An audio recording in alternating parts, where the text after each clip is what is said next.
Hello everyone, Rundown 015 is live. Sorry I haven't been on for a week. Lots going on with family stuff, concert, and yeah. Hope everyone's doing well. Hope everyone had a good week.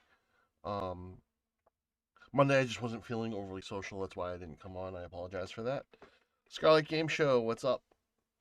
But yeah, we're gonna be continuing on with some more Pathfinder: Wrath of the Righteous, playing my half-orc monk. Um, so yeah.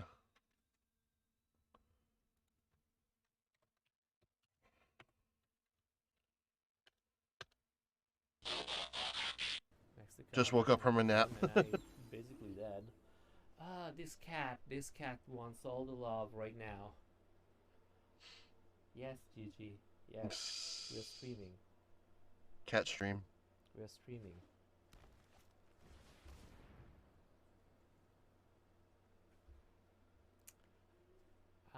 Double the power and toughness of each creature you control until the end. What? What the fuck? Well, I mean, I'm dead anyway, but the fuck? The fuck? Yeah, we're super dead. Good game. Alright, I'm gonna get this Concede. show on the road. But yeah, trying to remember where we last What left is off. that card? I think it was just. Oh, I don't even remember. We'll log in and find out together. Give me a moment, and we'll get this up and running.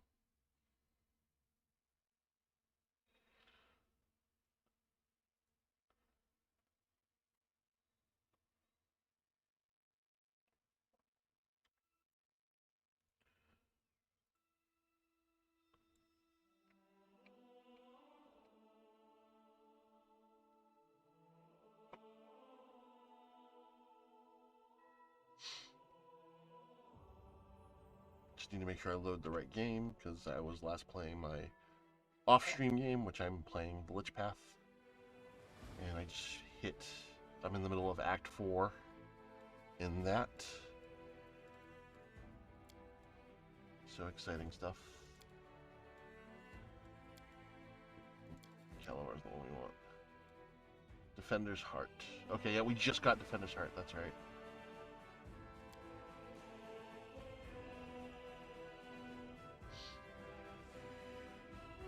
Yeah, it's saved this time. That was weird. I don't know what happened there. I could have swore I saved it.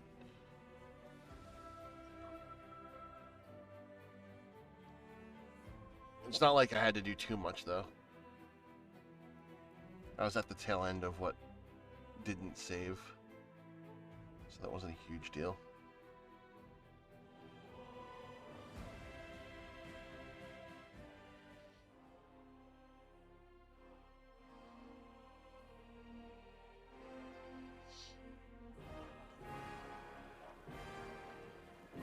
Right. Where are we at here?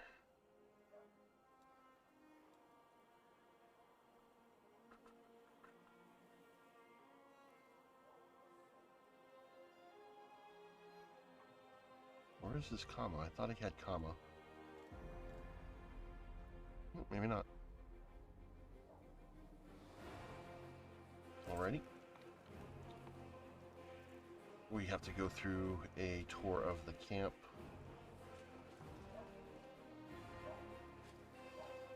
I believe, let's see.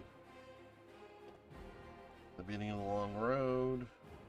The queen is waiting in the commander's tent. So yeah, we have to go to each site.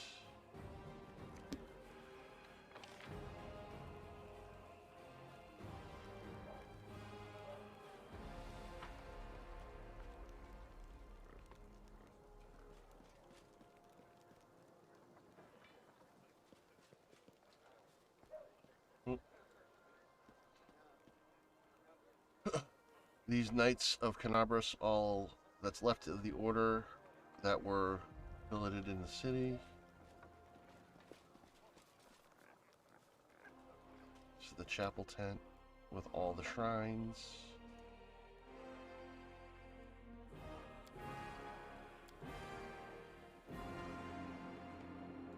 Well, not all the shrines. They're not going to do all the gods.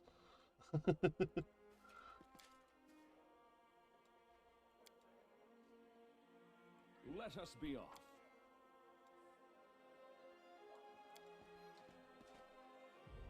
Because let's face it, the darker gods would be controversial.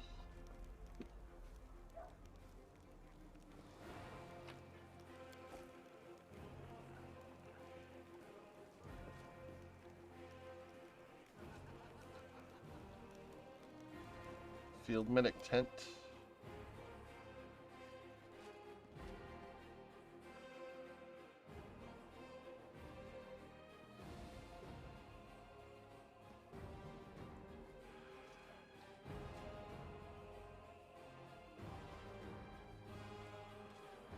Knowing Camelia's story later on, it's very creepy that she's in the medic's tent just standing in the middle of it. I'll try not to give that away.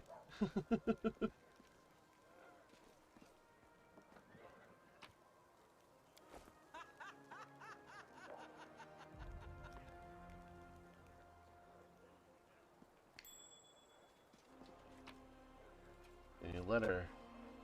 May Canabras be damned. Anonymous pamphlet.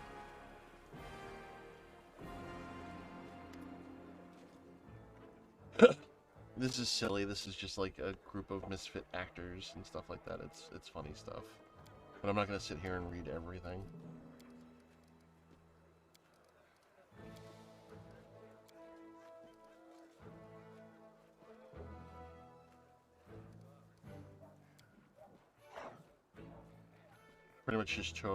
Pretty much they're writing a play about the hero of Canabras, which is the main character, and I get to choose who's playing me, and I just chose the giant Cyclops, because why not?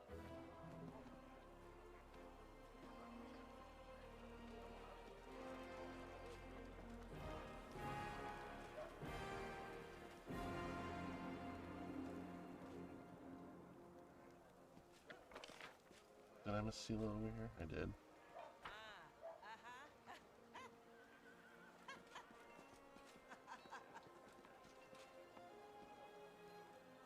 There. A group of soldiers is talking loudly, laughing joyfully, and passing around a flask.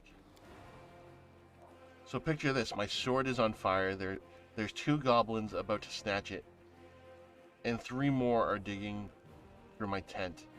And I sat in the bushes wearing just my mail shirt, wondering what the blast to do. An old mercenary taught me about the mail shirt. You can't sleep in armor, but it's not so bad in mail once you get used to it.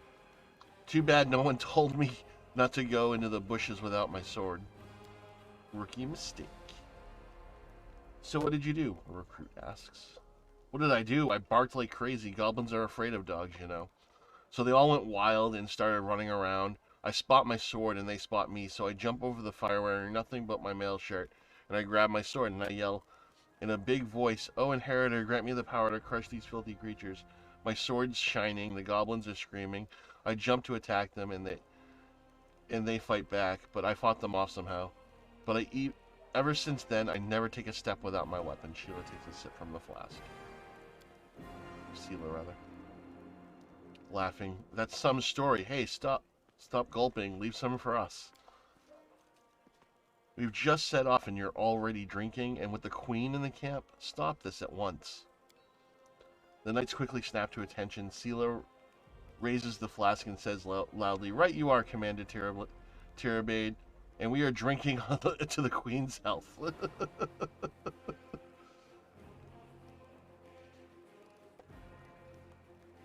Almost F, what's up?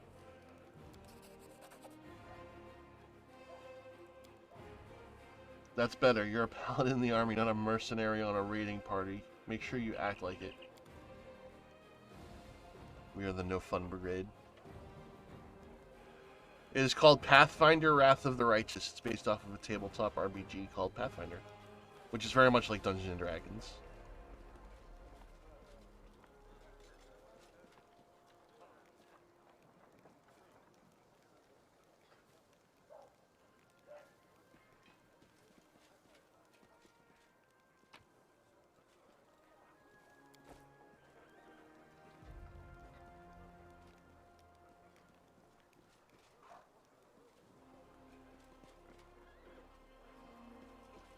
If you're familiar with the old Baldur's Gate games, it plays like that as well, to a degree.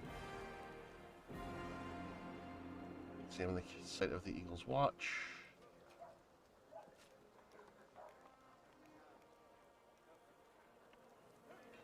Where did my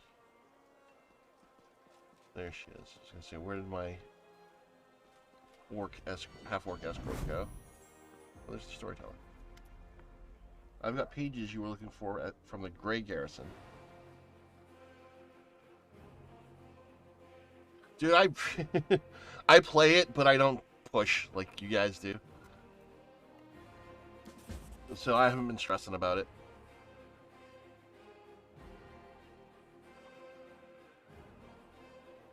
Oh, no doubt.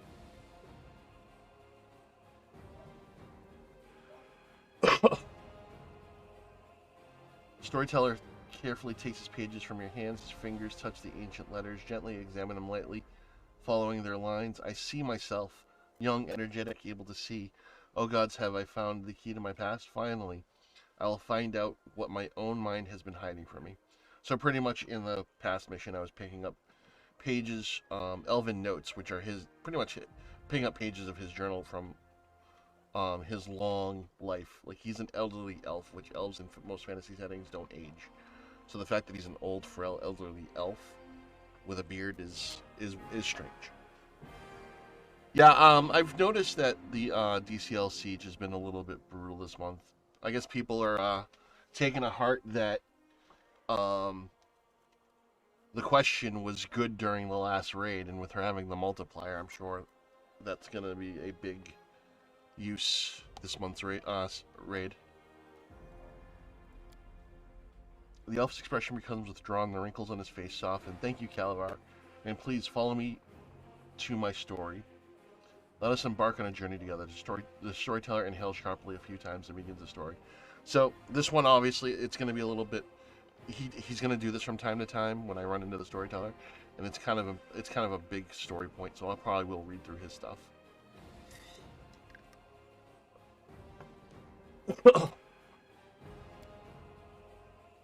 They are leaving. The people of Keonan faced the coming Earthfall. Keonan is the homeland of the elves, the elven race on Golarion. Earthfall. The Earthfall is the name given to a cataclysmic event in which a shower of meteorites impacted Golarion in 5293. It resulted in the destruction of the human empires of Thessalian and Aslant, which were consumed by earthquakes and massive tidal waves, and the creation of the Inner Sea. The cloud of dust thrown up the Earthfall's impact settled in Golorion's upper atmosphere and blotted out the sun for 1,000 years, creating the Age of Darkness. So pretty much, he's pretty much saying he's been around since this event. So they're leaving. The people of Keonan faced with the coming Earthfall and admitted that they were incapable of handling this disaster. Proud rulers, artful crafters, brave warriors, wise mages, and skilled healers. All of them hurry to the gate of Savrian, looking around fearfully. A clean, safe world is waiting for them there. My people decided not to fight for Golarion. I am ashamed. I am sorry for them. Their hearts wavered in the face of catastrophe, but my will is strong. I am staying. My kinfolk are looking at me angrily. How dare I diminish their decision with my recklessness? My choice makes them cowards, traitors to their own home. One of them, my former mentor, looks at me bitterly. He hands me a neat notebook with a tree bark cover. In case you change your mind, with a heavy sigh, he returns to the line of those departing. Forgive me, brothers and sisters. I watch the gate of this Savrian stone close, separating me from them. It's time for me to go too. I open my master's notebook. These are his notes about traveling between worlds. In case you change your mind, he hopes the burden I shouldered voluntarily will be too much and I will lose heart and find my way to Savrian. Or Sovrian, whatever. How the hell you say that? That will never happen. My mouth set stubbornly. I tear my master's notebook to pieces. I use my forced pride as a shield against my fear of what is to come.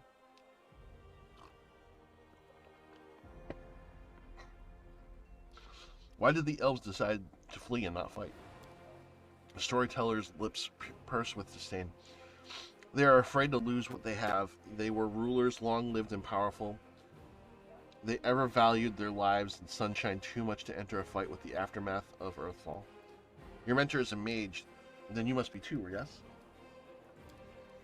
Yes, I'm an archmage, and this title is well deserved. I have acquired delicate mastery and succeeded in many areas of magic, but curiosity has always pushed me toward new knowledge since the first days of my apprenticeship. What is this Sovereign stone? A magnificent crystal bent into the arch of a mighty hand of an ancient divine creator, our great gate to other worlds. It breathes power and it dreams of eternity. Why are you angry at your fellow elves? I spent many hundreds of years in Keonan. I have always admired the way my kinfolk cared for the forests that was our home, but the rest of the world seemed to mean nothing to them. But I love Galorian, all its places, all the forms it manifests in. I've traveled widely and then came home and told my kinfolk about my travels, but they weren't interested. They only cared about Keonan. Their lack of desire to hear about the wider world made me sad and angry. What happened next? Earthfall happened at night. I am standing at the top of my tower, many miles to the north of Keonan, and I see a blaze far in the south. I hear a horrendous rumble. The air is groaning, giving way to a huge rock, rushing down on my world. And then a blow, vibration that penetrates everything, reaching down into the bowels of Galorian and up to the vaults of the sky. Crunching bones, blood, and burst vessels falling, filling my eyes with darkness, drowning in timelessness along with countless Desians of Galorian. Never before have we been so united in our feelings. When I came around, the darkness remains. My terrible thought, I am blind, but no. Little by little I began to see the stone wall. I'm alive, but why is it so dark? The answer is quick. The smell of ash everywhere. The great burnt sacrifice filled the air with incinerated particles of what was recently the continent of Aslant. Great clouds of ash covered the sky, cutting us off from the sun and moon, doomed us to dusk at day and complete darkness at night. My heart was sick with fear. Treacherous thoughts filled my mind. Why did I stay? Why didn't I run like everyone else when I had the chance? I clenched my teeth and stand up to watch Earth fall proudly. Like the last Archmage of Keonan should. Will my world really perish this time? Will I perish? No, that will never happen. I am still alive and I can fight Earthfall and the darkness. Not run from it in a blind panic like my kinfolk and cowardly teacher. But what can I do? I will not stop the disaster. I will hardly be able to save empires from their destruction. What can I do? I am but one Archmage, powerful and weak at the same time. So we already talked about it. He's going to ask what is Earthfall. I already kind of mentioned it. And what Aslant was. What was the tower you mentioned? It was my retreat to the north of Keonan, my home away from home, my observatory. From its top, I watched the stars, and when they were correctly aligned, the other worlds as well. Here in the northern wastelands, I found the highest mountain and built a tower on top of it. On clear days, I could see the mists over the lake of mists and the vales of the east. That's how high it was. What are you going to do next? I don't know. I need to think. My opponent, Earthfall, is much stronger than we. Without noticing, the storyteller raises his voice to a shout. It is merciless. It does not simply destroy life, it kills an era, ending the greatness of Galorian civilizations. They will sink into oblivion, be forgotten, as if they never existed. I need to think. The elf suddenly winces and is silent for a few moments as he calms his heavy breathing. Forgive me, I shouldn't have raised my voice. This story is much harder than the many before it. Most likely because I played the main role in it. It's so strange to see myself, feel the emotions tearing me up inside, those that I felt a long time ago, and not remember them. It's like a split. I became both the storyteller and the main character. Too bad the story has ended at that moment. I almost feel like that this is kind of like the DM of the game, the Dungeon Master of the game.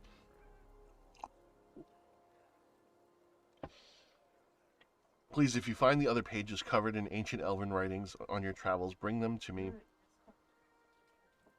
I might be able to shed some light on my past, and we will find out how many stories ended and perhaps even why I forgot it. Why am I asking about Earthfall again?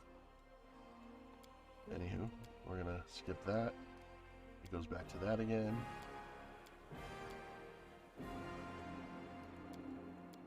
Sometimes the things repeat, and I don't know why. Okay, nope, we've already done that. This is just small talk. Alright, there we go.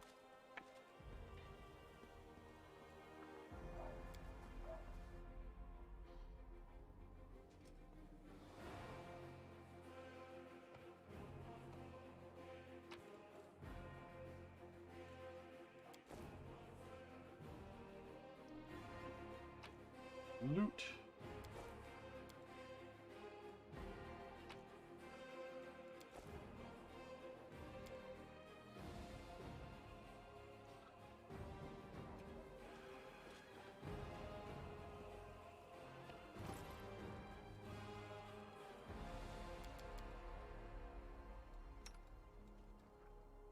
Just wearing a breastplate. Let's see, what do we got here?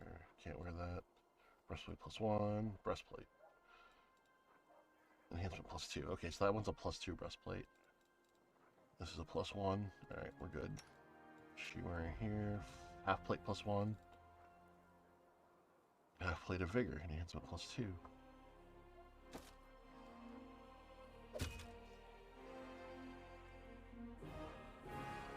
That up armor class, right? Yeah.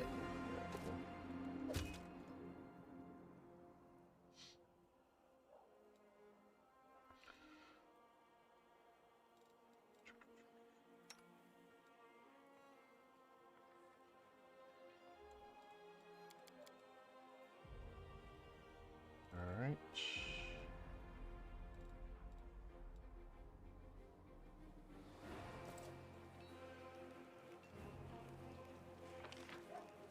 There's a bunch of loot around that I didn't grab.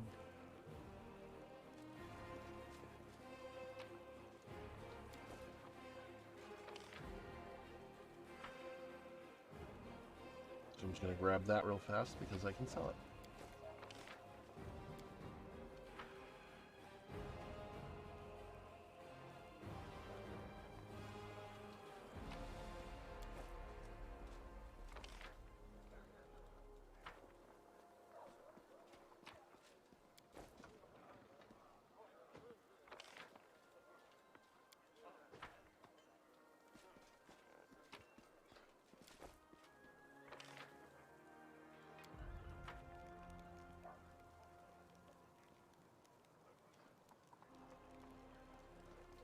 Nope.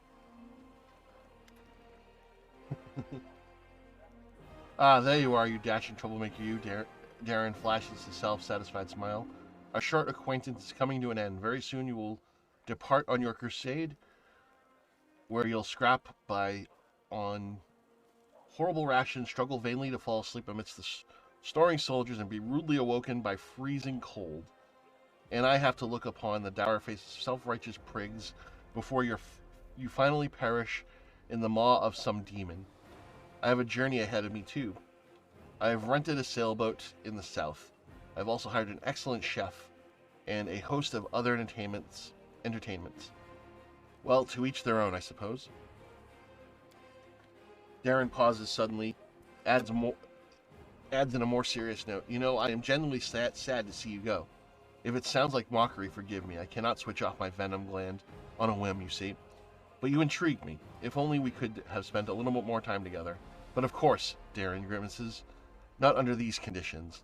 Let the Crusaders and the demons have each other. With any luck, they'll take this entire sanctimonious spectacle down with them. Alright, what do I want to say to him?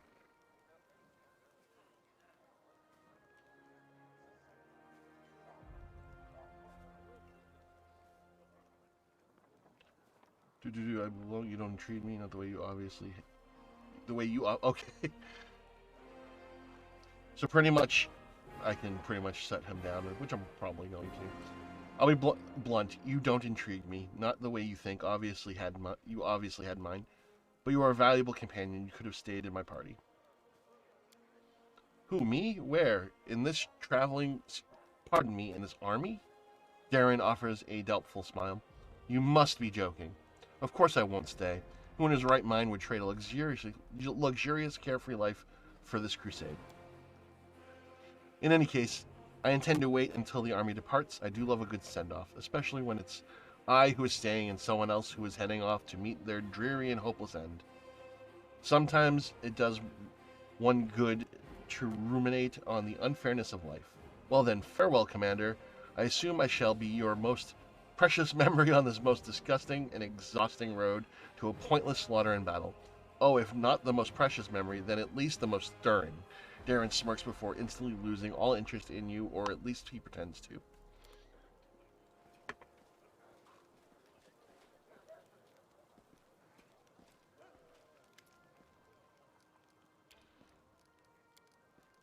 Just going to deal with that.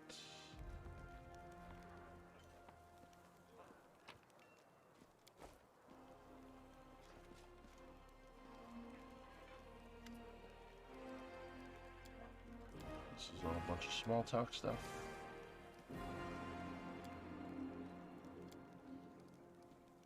We'll come back to you after I collect everything else. There's Wooljeef.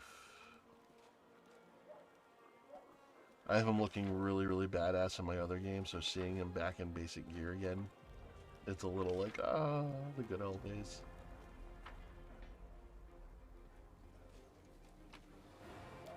Folks lose interest? I had 5 people, I'm down to 2.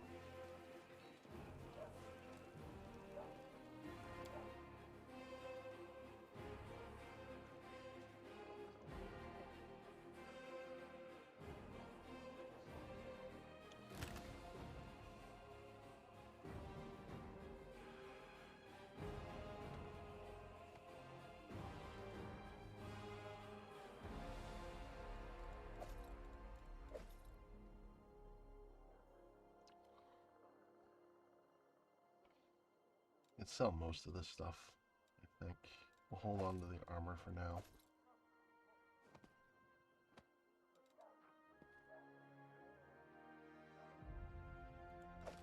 Actually, no, we'll get rid of it.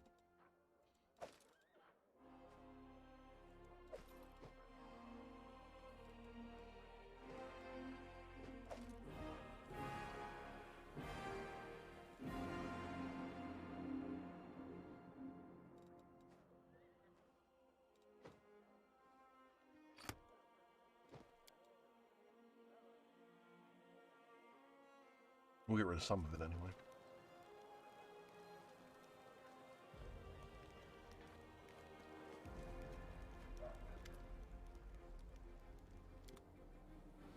Sell the bulk.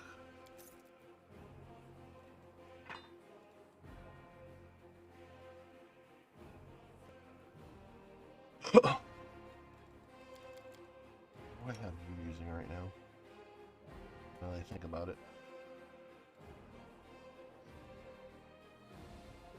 Okay, yeah.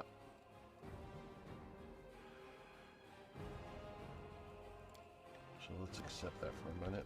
Let's take a look at people's gear. And spellbooks, for that matter.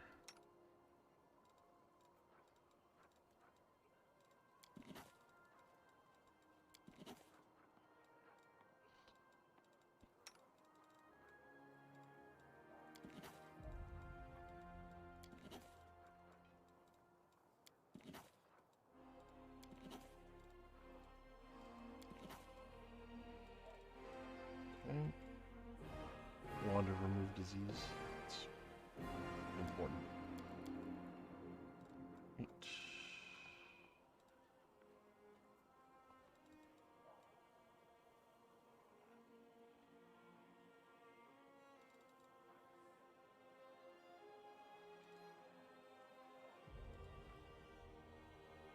Icebreaker, that's a battle axe. Okay.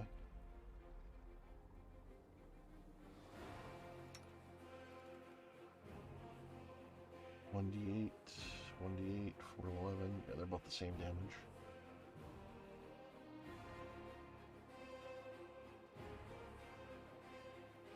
This looks like it's going to do more damage, though.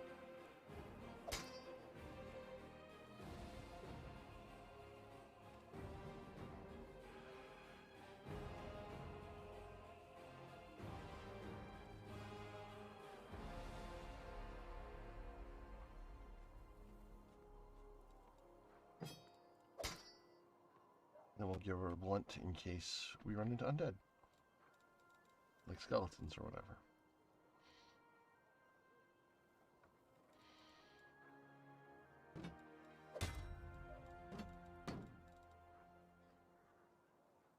Masterwork heavy shields.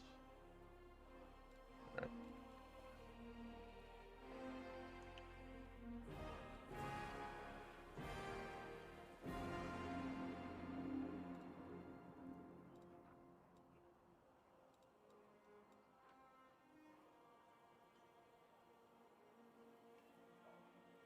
Sorry, I'm just making sure we are equipped, so just bear with me.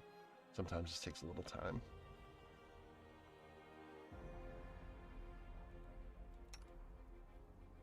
She's got a bow and a staff. Looks like she's all set.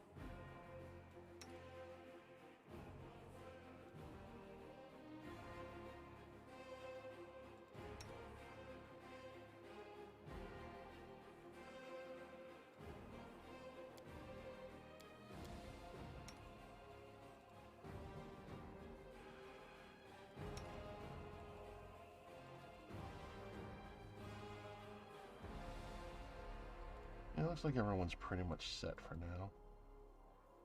So it looks like I can sell off some gear.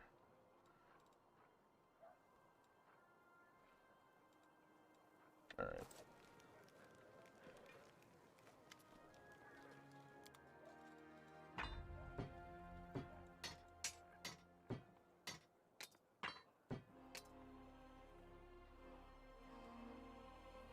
Dark glowing scythe.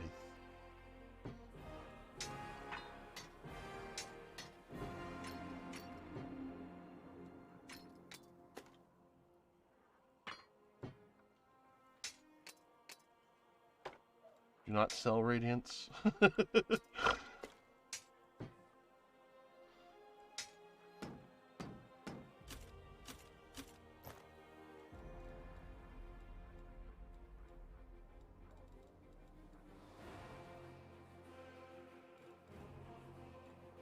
And yes, there's a severed head in my inventory.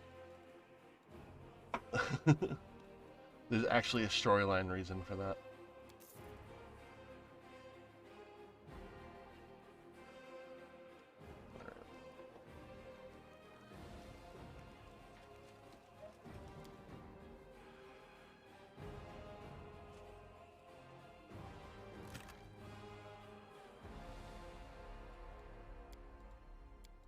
Why am I holding on to a non... Oh, it's a cold iron. Why am I holding on to a cold iron battle axe? I'll get rid of that. Orc double axe. No one uses orc double axe. Hold on to that for now. We'll deposit that.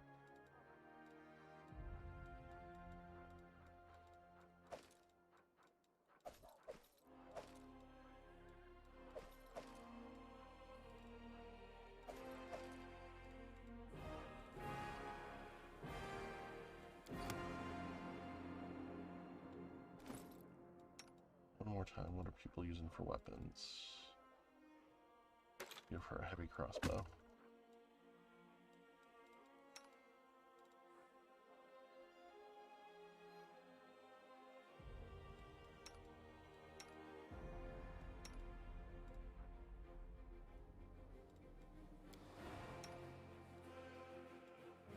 I forgot we picked this up. Oracle's Misery. Whenever a +2 light crossbow confirms a critical hit, if the wielder isn't if wielded by an oracle, the target must pass a will saving throw, DC 22, or suffer the same effect as the oracle's curse gave on level 1 with any of its benefits. That's pretty cool. Alright. And that is a wander remove disease. We'll put that on you.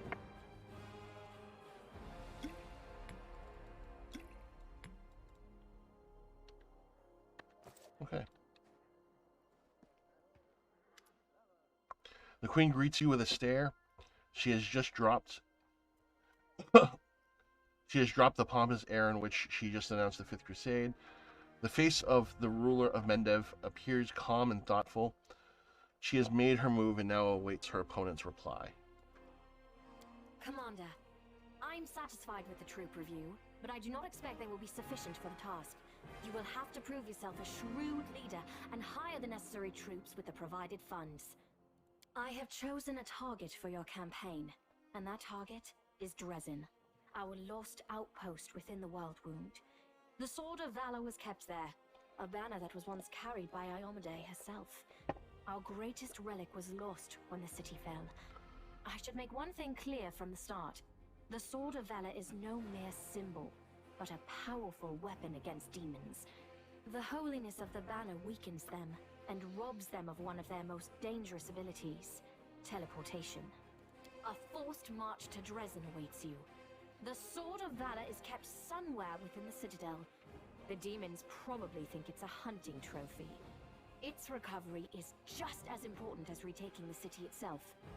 I hope the task is clear. I'm sending 2 specialists to help you, along with the soldiers. A historian, Nura Denduar, and a cleric, Soziel Dainik. One of the famous inquisitors of the Church of Iomade also wants to talk to you. The Honorable Leota, whom everyone calls Hawkblade. I do not wish to keep you, Commander. The matter I must discuss with you is extremely important, but it is not directly related to the Crusade. You no doubt wish to meet your new comrades and speak with Her Majesty. Therefore, I shall leave you now, but I ask that you seek me out in the camp at your earliest convenience. Oh, excuse me. Hi!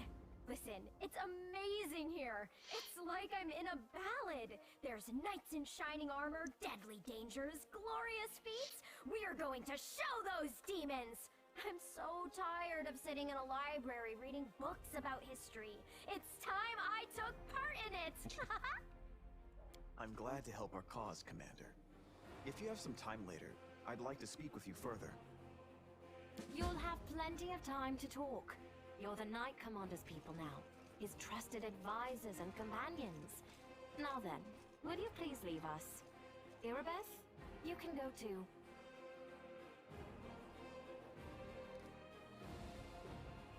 When we met at Defender's Heart, I never imagined you'd make me the commander of the new crusade. Some actions may be deemed bold, or even extreme, and beyond those, there are some you might call the Queen's last resort. I am not a simple monarch. I am at war with the Abyss, a war which has lasted over 100 years. I cannot allow myself the luxury of caution. In you, I see a chance, and I am willing to stake everything on it. However, you cannot blame me for putting you in charge of the Crusade. I only formalized what had already happened in the hearts and minds of many. People spoke of the power that descended upon you and helped you save the Wardstones from corruption and total destruction. Word of this feat quickly spread far beyond the borders of Mendev. There was no other person who could better fit the role of Knight Commander of the Fifth Crusade. Yes, Arabeth is the NPC Half-Orc commander's name.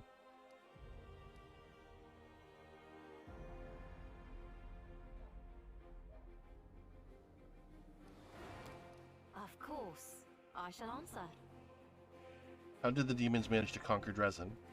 That's a good question. Its walls were built by dwarf craftsmen, and the power of the Sword of Valor protected the city. Alas, where raging hordes failed, a single lying tongue was all they needed to succeed. The demoness Minago convinced a young and ambitious crusader named Staunton Vane that the banner belonged on the battlefield. He went on a daring and unapproved raid, and the banner ended up in the enemy's hands. The city fell soon after. Ever since then, for 7 decades, it has served as a citadel for the forces of the Abyss. Staunton Vane. I saw him at the Grey Garrison. He defected to the demon side. Oh, really? I wasn't informed of this. After Dresden fell because of Staunton, he was nearly sentenced to death.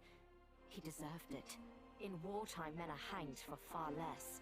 But you have no idea what a terrible sight it is. A raging crowd of crusaders baying for blood. Never have my fighters looked so much like the demons we are fighting.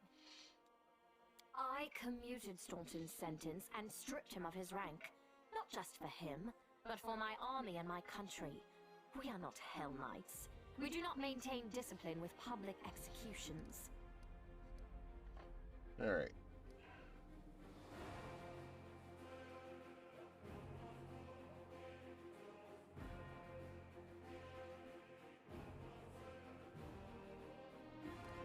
I'm going to say this one. You punished him with a life of disgrace and humiliation, and that life finally broke him. It's sad, but not surprising. Perhaps exile would have been a more merciful sentence than decades of service among those who despised him. I was hoping he might atone for his guilt with a heroic act, but he likely decided that atonement was impossible, and he might as well give himself over to evil. What forces are at my disposal? Everyone we saw today at the parade. First among them, the Eagle Watch, who remain a powerful force thanks to Erebeth's resourcefulness. Also marching with you are several minor knightly orders, as the minor volunteer units like to be called. And finally, I have personally selected some recruits from Nerosian. They have little in the way of battle experience, but great determination and a thirst to prove themselves. I've always thought that an army benefits from at least one such unit. These forces, as I said, are not enough for a march on Dresden. You will have to hire additional troops with the funds that have been provided to you. But for a brave commander, and I hope you are one, that is just the beginning. If you retake Dresden, recover the holy power of the Sword of Valor, and gain a foothold in the region, then new armies will join under your banner. The Fifth Crusade is only beginning. Many battles and victories lie ahead. It's been decades and no one has managed to retake the city. Why do you think we're different? We have a chance now that we haven't seen in decades. But it's more than that. You created this chance for us by foiling the demons' plans in Canabris. The army who attacked the city came straight from Dresden. Demon hordes from the Abyss are usually encamped there, but many of them perished on the streets of Canabris. We must attack swiftly before they can restore their forces. When the city is free and the Sword of Valor appears before our soldiers, they won't be sending in any more reinforcements. Demons cannot teleport into an area protected by the banner of the goddess. What about long-term goals? Do you know how to get rid of the world wound forever? Now you are talking like a real knight commander. However, answering your question is not easy. To win this war, we must bar the demons' way. There are a few planar rifts leading to the Abyss across the territory we call the World Wound. The best specialists we could find have tried to close them on separate occasions, with no success, as you may have guessed. The World Wound is more than just a chain of portals to the Abyss. We do not understand its nature yet. The methods of rift closure known to magical science simply do not work here. Magical science. However, we have a hypothesis, and a rather well-grounded one, that we must begin at the source of the problem, the place where the World Wound was opened. The main rift lies through the city of Iz and the Threshold Fortress, deep in the former lands of Socorus. We have never managed to fight our way so far and gain a foothold to allow the mages to explore the origins of the World Wound. So, the next step, after you succeed in Dresden, is an offensive push deeper into the World Wound, with the aim of reaching Threshold. The very threshold of the Abyss. Did she call the mages mages? I have no more questions. Wonderful. Did you know that the souls of angels from heaven were confined in the Wardstone? I had guessed as much. Many angels fought alongside us in the First Crusade. Heaven was unable to mobilize its full might to aid us, but individual celestials volunteered to fight for our cause. Then one day, they all vanished, saying that they were setting off on an important mission. Not long after, Iomede's herald erected the first wardstone in Canobris, and then the others in cities across Mendev. Even back then, I had nagging doubts, but my faith in Iomede easily assuaged them. It is for us to serve the goddess after all, not to question her works. In any case, I am glad you did not allow the demons to commit sacrilege and gain control over the wardstone in Canopus. We might have lost one of the wardstones, but the chain is still standing. You should know that you should know I received an unusual gift in the caves beneath Canabras. In the vision, I saw the death of an angel called Lariel. Somehow, he was able to grant me his ability to reveal the light of heaven. Lariel. I knew him. He disappeared shortly before the world wound grew, and Dresden fell into the enemy's hands. In the chaos, we had more important concerns than investigating the fate of a single angel. Even one so righteous and beloved as Lariel. And afterward, matters took a turn for the worse. The angels left us to go on this special mission. It is so strange to hear the names I used to hear when I was young, like getting a message from the past. It is sad news, but it brings me back to the times when we strongly believed in our victory, and we rushed headlong toward it without fear. Could it be that such times have come again? What are you going to do? Overlooking a spot of insubordination just at the moment. However, I shall answer you. I shall prepare the defenses at Nerosian and all the other border cities and plan the future of the Fifth Crusade. Does that satisfy your curiosity, Knight Commander? Let's see what we got here. We got 2 of them open to me here. Good requires Angel Mythic Path.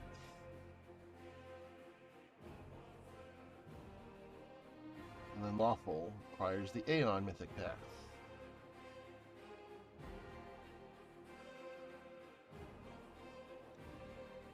Yeah, no, I'm not going to use the Aeon one. That was a little bit insulting.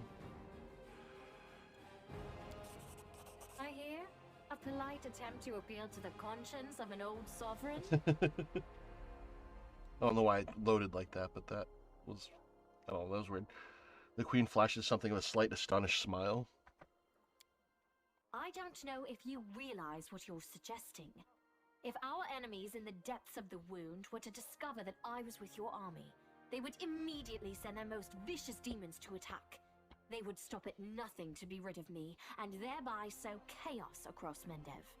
But you are right. I shouldn't be sitting it out in the rear. I am a warrior queen, and a queen of warriors. Yet my fighters have forgotten what I look like. Fine. I shall join the crusade, but on my own terms.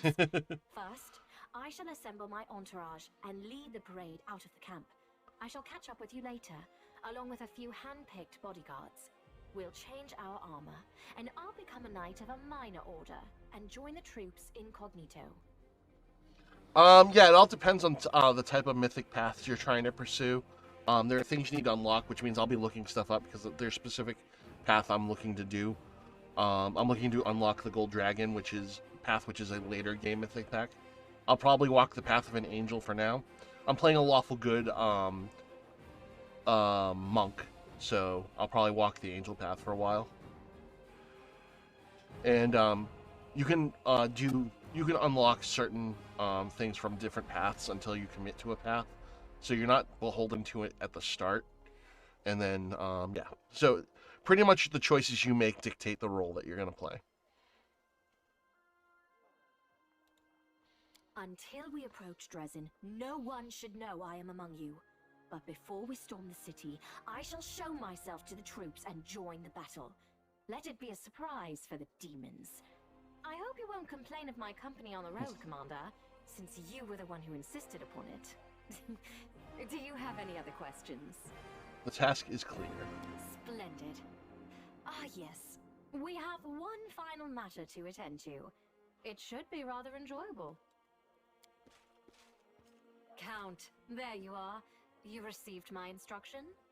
I did, though I did not have time to read the thing before I was dragged before your majesty. In truth, I was readying myself to depart. No matter. I trust you will forgive your sovereign for the rather brusque summons, especially when you learn what prompted it. As you are aware, he has recently been appointed my Knight Commander of the Fifth Crusade. I spent a long while pondering whom to appoint to the highly sensitive post of Commander's Field Attaché and Advisor Plenipotentiary without portfolio. Congratulations, Count. That was very long-winded and I have no idea what it means. It is a great honor, I suppose. Terran's cool expression wavers, but he seems not to be fully cognizant of what is happening. That or he's holding himself tightly in check. And I'm going to encourage it. I knew you would approve, Commander. The Queen bestows a smile on you, then brings the gaze to rest on Darren once more. I had my doubts about whether you were ready for such a responsibility, Count, but your conduct in Kenobris has put my mind at ease. So, you will travel with the troops to Dresden. Only the commander may remove you from your post, but I trust that you will dutifully fulfill his orders and make a good showing of yourself. Especially since word of your appointment, Count, will reach the court at any moment. All of Mendev's nobility will be following your successes in service to the nation, including all of your devoted admirers.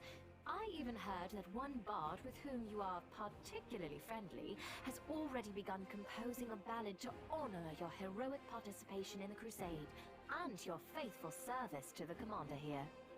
Your largesse truly knows no bounds, dear cousin. I am most gratified by the honor you have shown me. Then let's get going. May Ayomade help us. Love it. That's one of my favorite parts of the beginning of the game.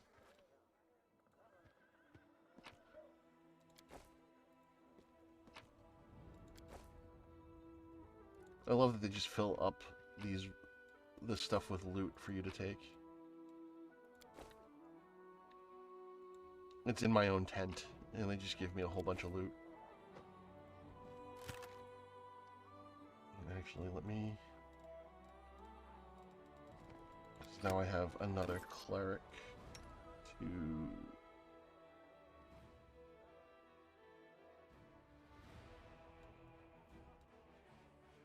equip. Let's see what we got here.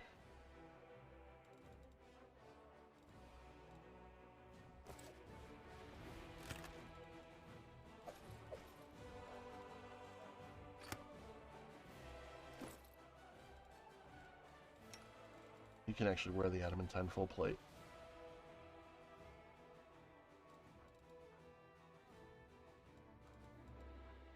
So I think we're gonna do that.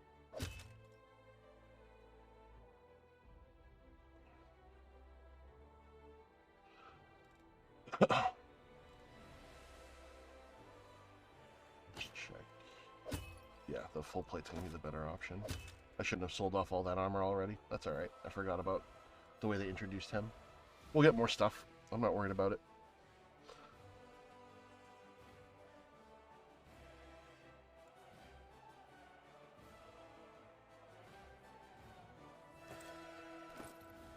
And I kind of want to use him more this time around than other characters. Alright, let's choose his domain spells.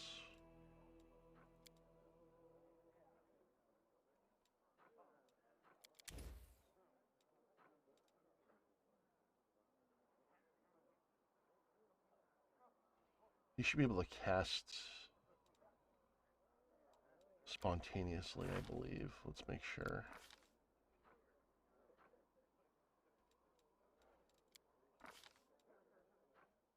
Selective Channel, Acolyte, Shaylin, Cleric.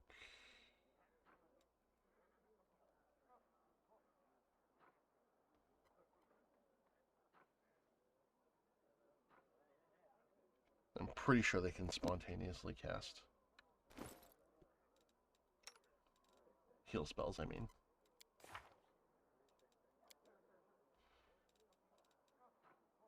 There's a lot of lesser restoration.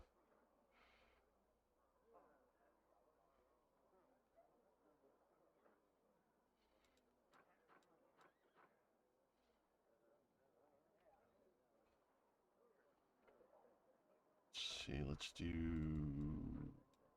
full strength for now.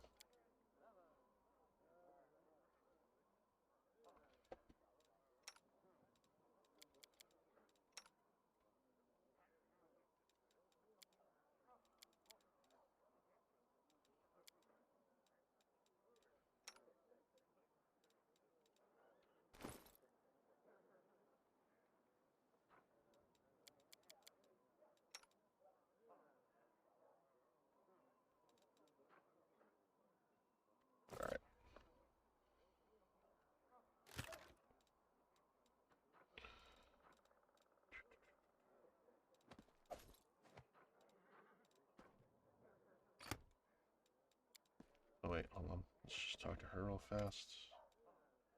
So tell me straight, how that brawl at the Grey Garrison end? I heard the rumors, of course. This is just her talking about what happened. You know, we really have changed the Grey Garrison. It's hard to describe, but you've become kind of stronger? More dangerous. I have a gut instinct about these things. If I didn't, I'd already be dead. You're a dangerous commander, and by Desna, I hope that you'll be dangerous to our enemies and not to us, or to yourself. Okay, we already did all that.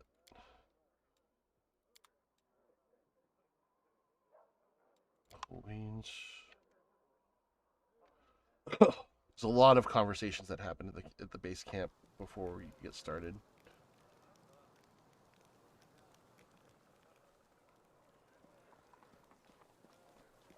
Mysterious elf. Damn it. You again, soldier, and teleports out.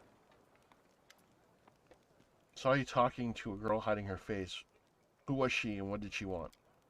I don't know, Commander. She never introduced herself, but I bet she's not part of our army. I know all our soldiers by name and by sight.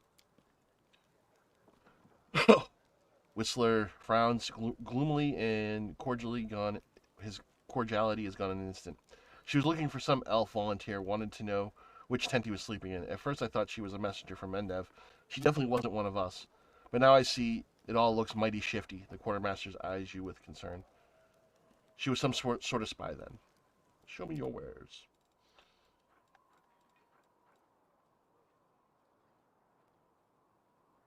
So I accidentally got rid of some stuff I probably shouldn't have. That's okay.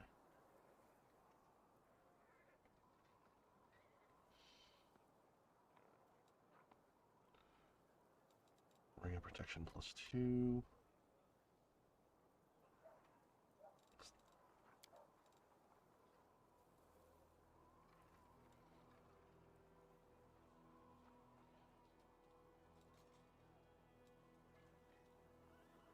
Glaive +1. Do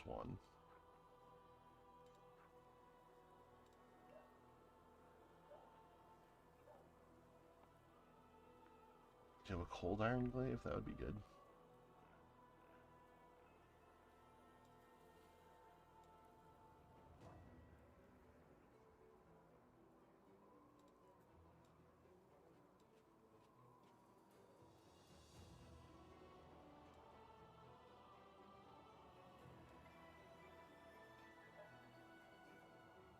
Does not look to be the case. Alright, that's fine. What do we got for armor?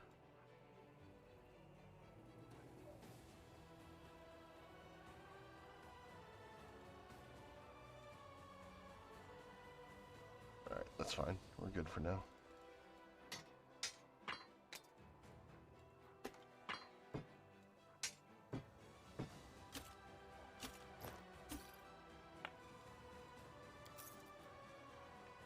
Alright. Let's go talk to Hawkblade. Commander, a tall man, piercing yellow-green eyes, gives you a brief nod. Let me personally congratulate you on your new title, and thank you for your time in advance. I am Leotar Hawkblade, an Inquisitor of the Church Aomide, and Bringer of Light. The Bringer of Light, I require your assistance in a certain delicate matter involving one of your companions, the young Count Darren Arande. Knowledge roll check passed. Are you one of Prelate Hellrune's followers? His face freezes a moment, but he nods. Yes, of course. What is your opinion of his atrocities?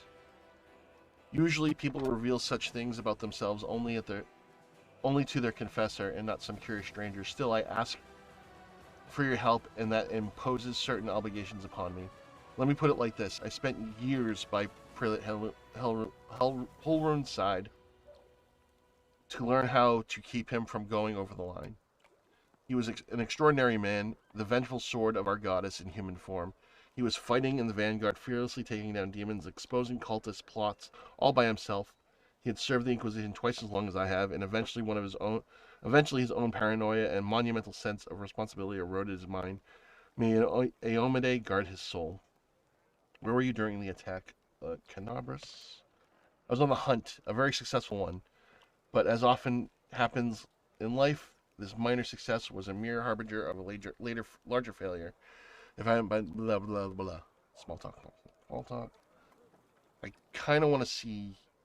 I kind of don't want to necessarily say that one. Hold on 1 second.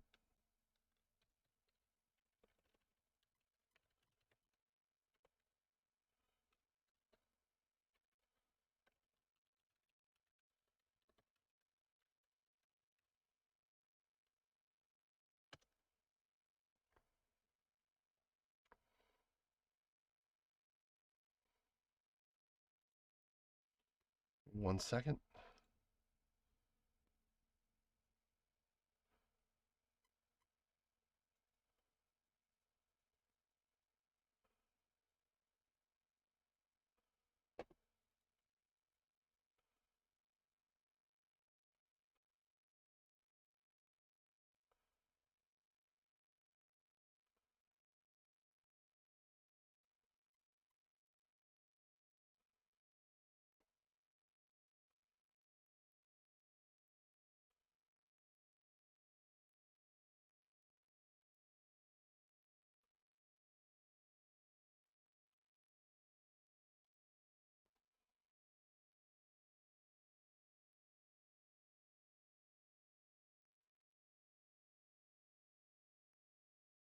Give me one moment. Sorry.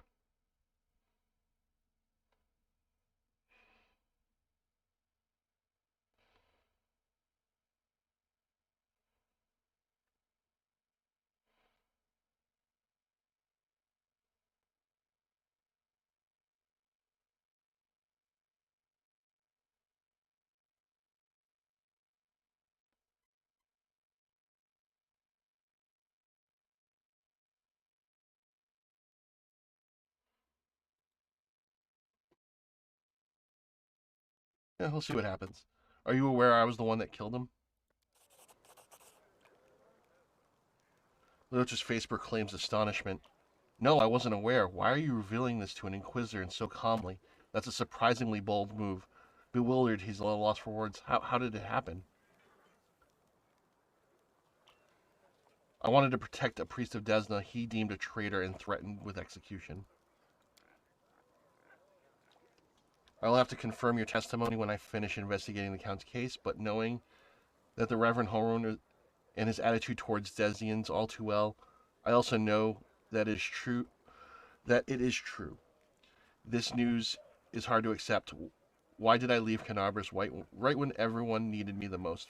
Perhaps I could have protected the people and prevented my brethren from making fatal mistakes that led such to an ignominious end.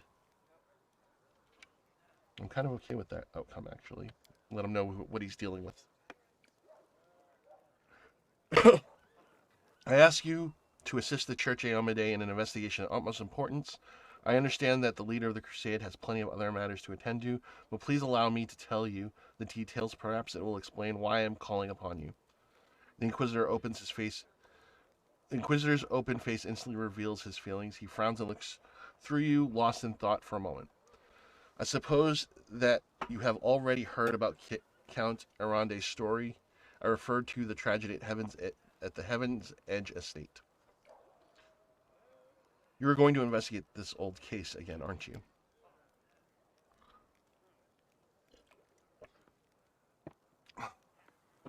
Yes, I am. I have several reasons to doubt the widely shared account of exactly what happened to the estate and how it happened. You see, Commander, I was among those sent to examine the estate. Pretty much, long and the short of it, there's a lot of mysteriousness that happened around the death of Darren's family, and he's going to investigate the thing again. Because Darren was the only one to survive.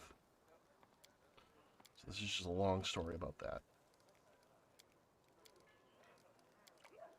I'm going to summarize some of this stuff because I've already done it. And so we're not sitting here and me reading a fuck all lot of text.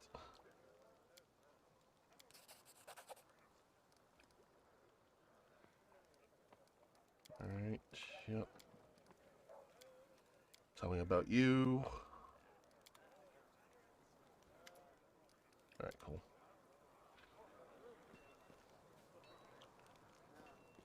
Our new cleric. Hello again. I'm very pleased to meet you. Thank you for taking the time to talk to me.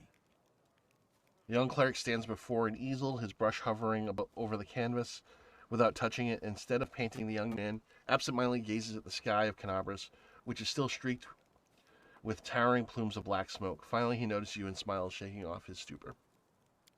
It's a pity I wasn't there at the Grey Garrison to witness your feats of strength with my own eyes. The flash, however, could be seen miles and miles away. Some people were frightened of it, thinking that the demons had blown up the remains of the keep. I, for one, knew immediately that it was a good sign. The light above the city showed us that there was still hope. Who are you, and how could you possibly be of any use to my army? My name is Sozio Vanek. I am a cleric of Shaylin, the Eternal Rose and the Goddess of Beauty. Yes, I know that many people would consider me useless in a war. This is not a usual war, though. Just consider our enemy. The Abyss and his demons are the very embodiment of everything evil and ugly in the world. Perhaps a disciple of kindness and beauty might come in handy. I have no doubt that we will I like win it when this it's voice war, acted. I don't Commander. have to read it. We just have to. It is our destiny. My role is to help you, and all those standing by your side in this struggle, to survive and flourish.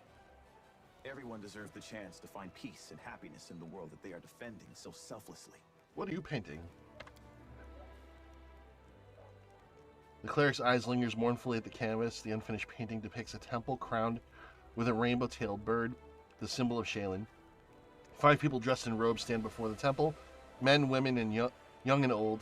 They all gaze back at you with radiant happiness and joy in their serene eyes. My brothers and sisters in faith. They sent me for help, and then they saved my life, Commander. If the Prioress hadn't ordered me to escape the city and seek help, I would have died right along with them. Instead, I met Queen Galfrey on my way to Nerosian, and hurriedly returned to Canabras, only to find my friends dead on the steps of our desecrated temple. I want to draw them the way they live on in my memory. Wise, beautiful, and loyal to their goddess and their city to the very end. I'm sorry for your loss. Thank you. I will never forget that I owe them my life. Every minute of it, every breath that I take, is a gift they gave me. Now it's my duty to make sure my friends and tutors did not die in vain. I will honor their sacrifice by making this world a bit more beautiful and kind. What made an artist enlist in the army? Perhaps I am a true artist, or simply an amateur who defaces canvases in my spare time. My goddess is a patron of art, so painting is part of my prayer, and I put all my heart into my pieces. But I am a cleric above all else, so I must also tend to others. I went to war because here's where I'm most needed. Sure, I could be painting idyllic landscapes and offering empty prayers to my goddess, but that won't stop people from dying. My goddess has no tolerance for false piety. You wanted to discuss something with me, right? Yes, I have a personal request. Before we undertake our journey and leave Canabras behind, I would like to visit Martyr Zacharias' cemetery for a funeral. It's not far from here, and it's important. I would like to pay my respects to my friends from the Temple of Shaylin who died defending the city. Also, if it's not too much trouble, I would like you to come with me to honor their memory. Their friends and family will be at the funeral, and perhaps the commander's personal presence will bring them comfort. I know that you are burdened by many cares right now, so I understand if you can't find the time. But if you could, I would be sincerely grateful. It was nice meeting you. Now I have to go. You must be rather busy indeed. Leading a crusade all by yourself is no joke. I still believe that you are up to the task. This war has been raging for 100 years, but you've given us a chance at victory. Alright, what else do I need to do while I'm here? Actually, let's get rid of the completed quest. There we go. A little bit more condensed.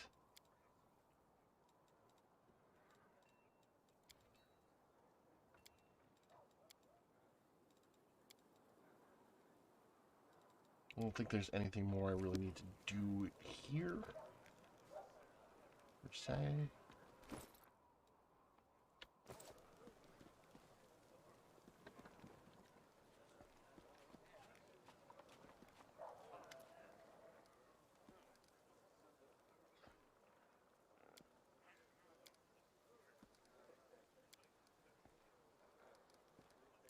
Okay.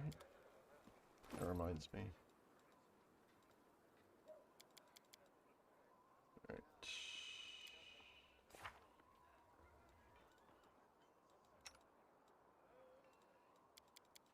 Was he given Mythic Path powers yet? No, he wasn't. Alright.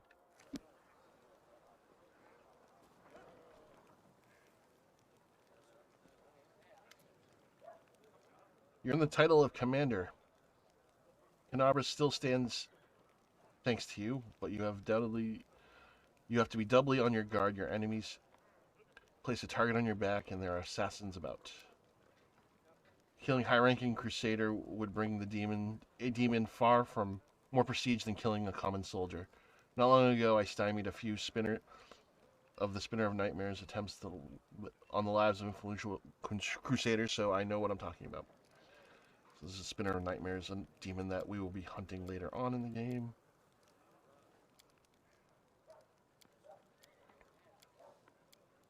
Much later in the game. Okay, cool.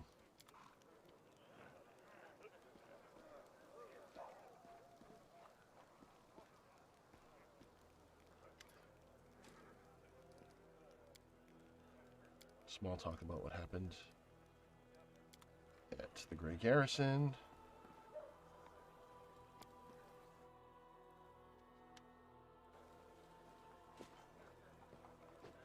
Alright. Who do I want to bring? Let's bring Social.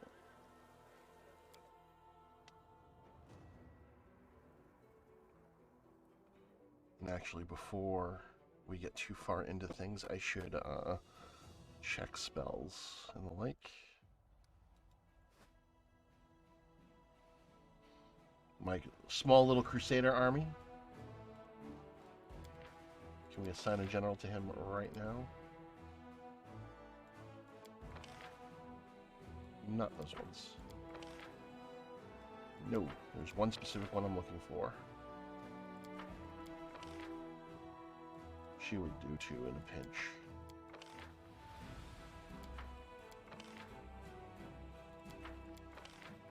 The magic user generals in this game are friggin' awesome. There he is.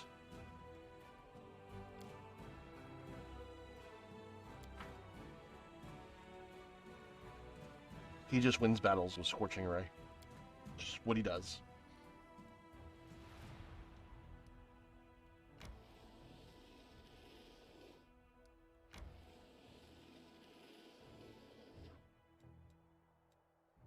The enemy armies are retreating. Pursue and fight. Yeah, pursue. If you're running, I'm going to kill you. That means I'm more powerful and you're trying to run away from me. We can't have that.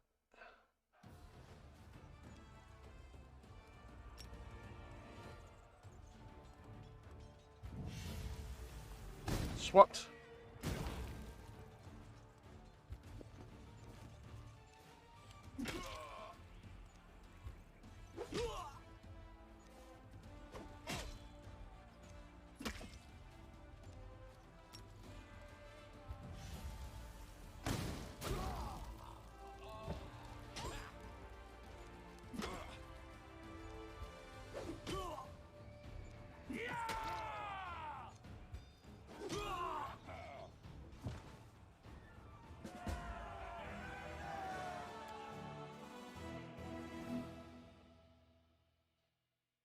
So pretty much this part of it, I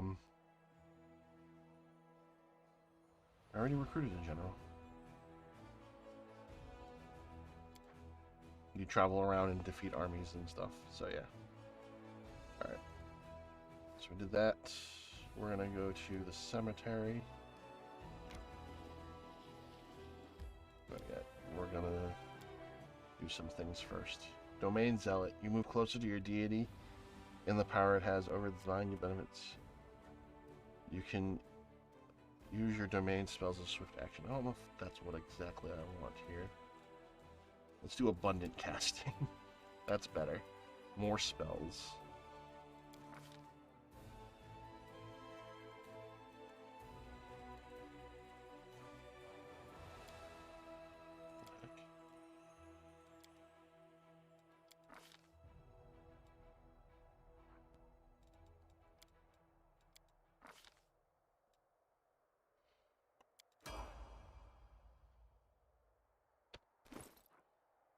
So it looks like I'll be customizing his mythic path because I chose to do that.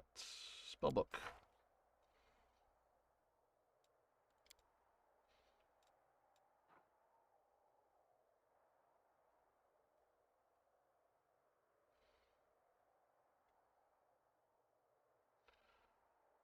Alright, let's see what we can do here. Let's do some Banage. Divine Favor.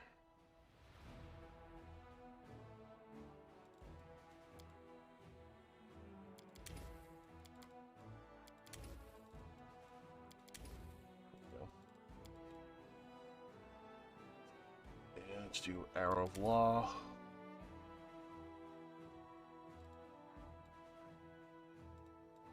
Protection from Evil Communal. Let's give him more of that. No, we can't. Alright, never mind. Let's see. Another Bull Strength. Hold person, hold person.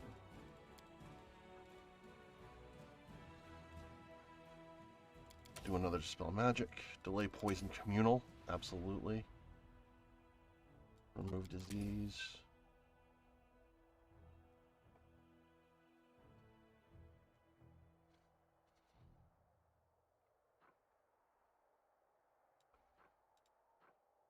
Resist Energy Communal might be good too.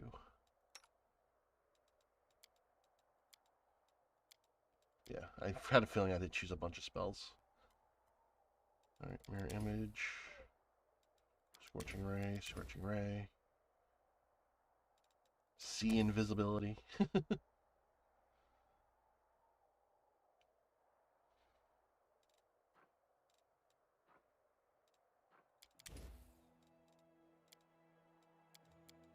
we go. Let's check everyone else's spell list. Yeah, some resting needs to happen anyway.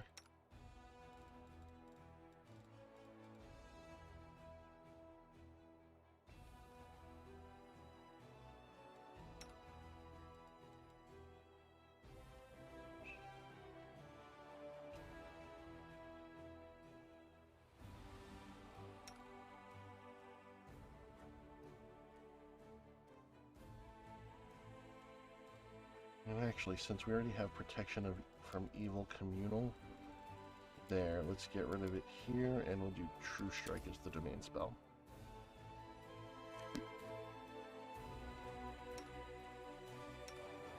And rest.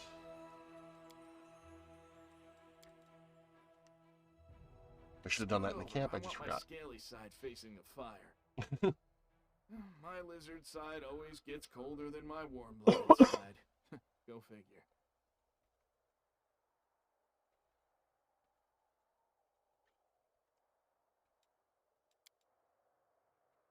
Sorry, it's not something caught in my teeth. Alright, let's enter the cemetery.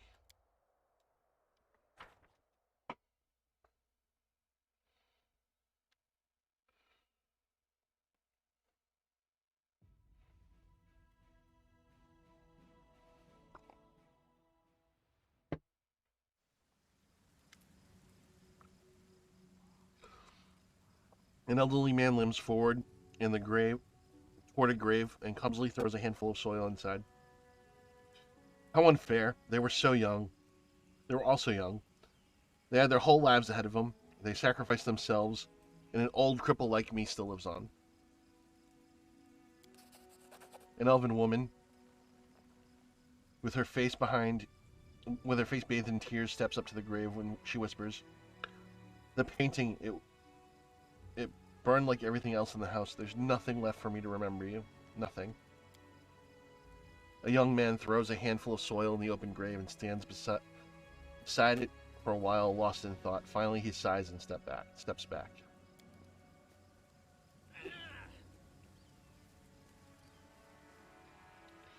Sociel throws a handful of soil into the grave in front of him. He takes a deep breath and prepares to speak, but it seems that he simply cannot find the right words. The cleric wipes his tear-filled eyes, gathers his resolve, and says in a gentle voice, "I wish you a warm welcome in Shaylin's realm. We will win this war, I swear to you. We'll banish this ugliness and evil, make this world richer, and let peace blossom in it. We'll make sure anything like this, he breaks into a sob mid-sentence, then falls silent without finishing his declaration. I'm going to do the lawful one. You fought honorably and remain steadfast in your duty until your final breath. Your deeds will not be forgotten." Sociel is too absorbed in his grief to hear you, but the other mourners aggressively raise their fists into the air, inspired by your words. "Glory to the heroes of the Crusade. Never forget." What is this? The zombie crawls out of the grave. An elven woman shrieks in horror, disrupting the atmosphere of silent mourning. Her trembling hand points at something moving inside the grave. Suddenly, a corpse climbs out of the ground, wafting a horrible stench from its rotting body. "It's a zombie! Run!"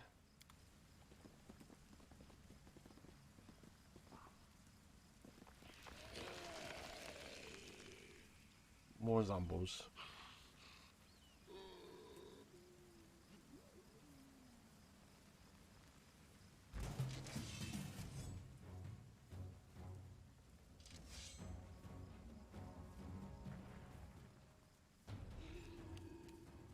Okay, some things I need to do real fast.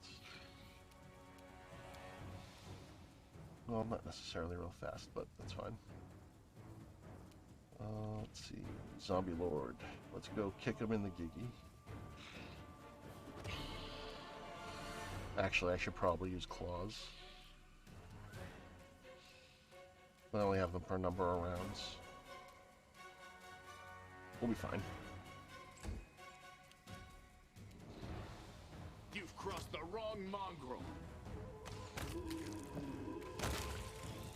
Swat! Swat! Land is gross. Cover me, all right?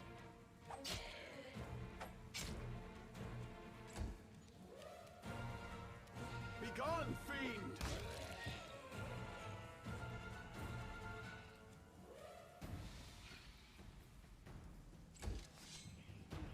Zombie lords.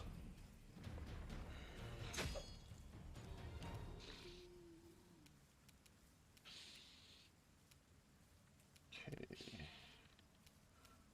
The light take you!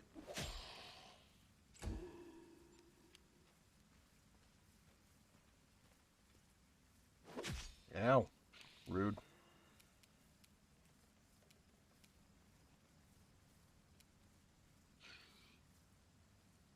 I don't want to do Inspire Rage yet because I want certain people to not accept the ability from my Scald. Because you can do that. Because my spellcasters can't cast spells while they're raging.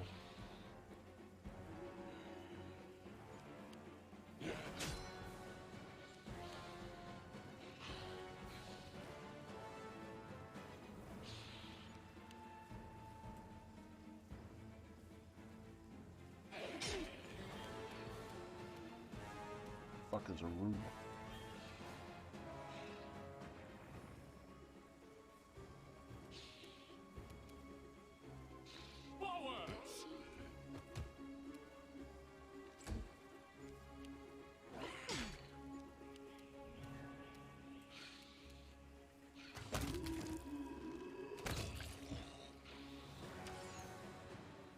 Land just goes on a Zen Archer murder spree.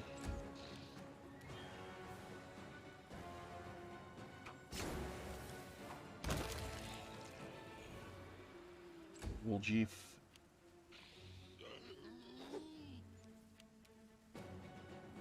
is also gross.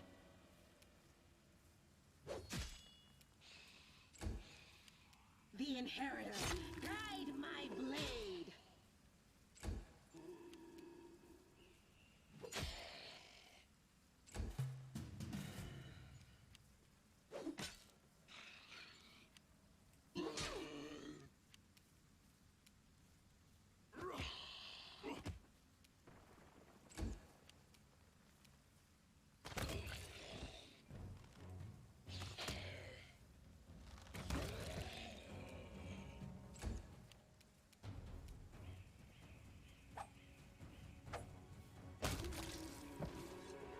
With a heavy heart, Socio looks at the corpses of his friends returned to rest by his own hand.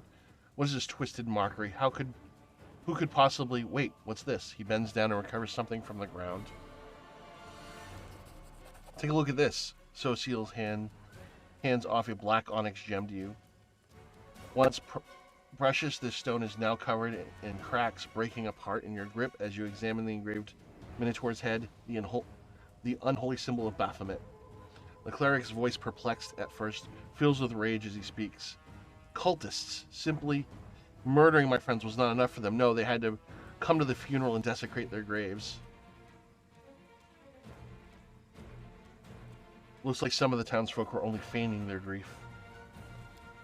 The demon worshippers are everywhere. Now I understand why the Inquisitors of Canabras became so paranoid.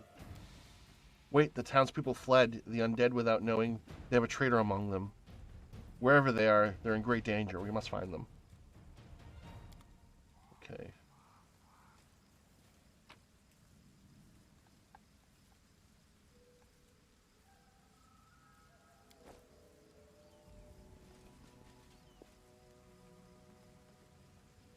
Second.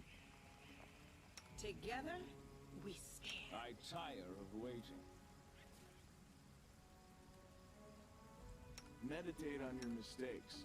Might make you feel better. Don't want him taking Inspire Rage. Search for the beauty with your heart. I do not want the Cleric taking Inspire Rage.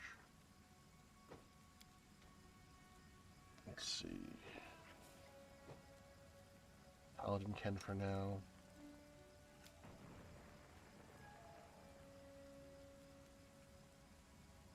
Let's move.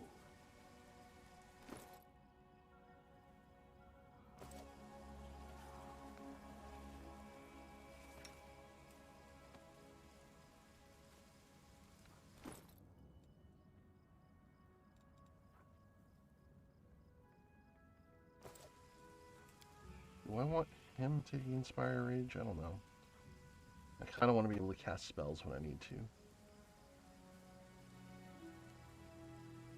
Yeah, we'll do that. Alright.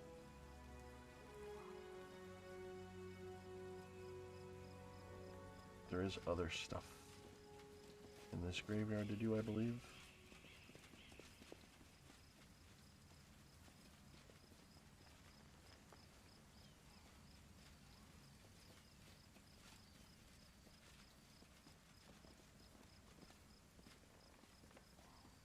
Someone's yelling from inside the tomb.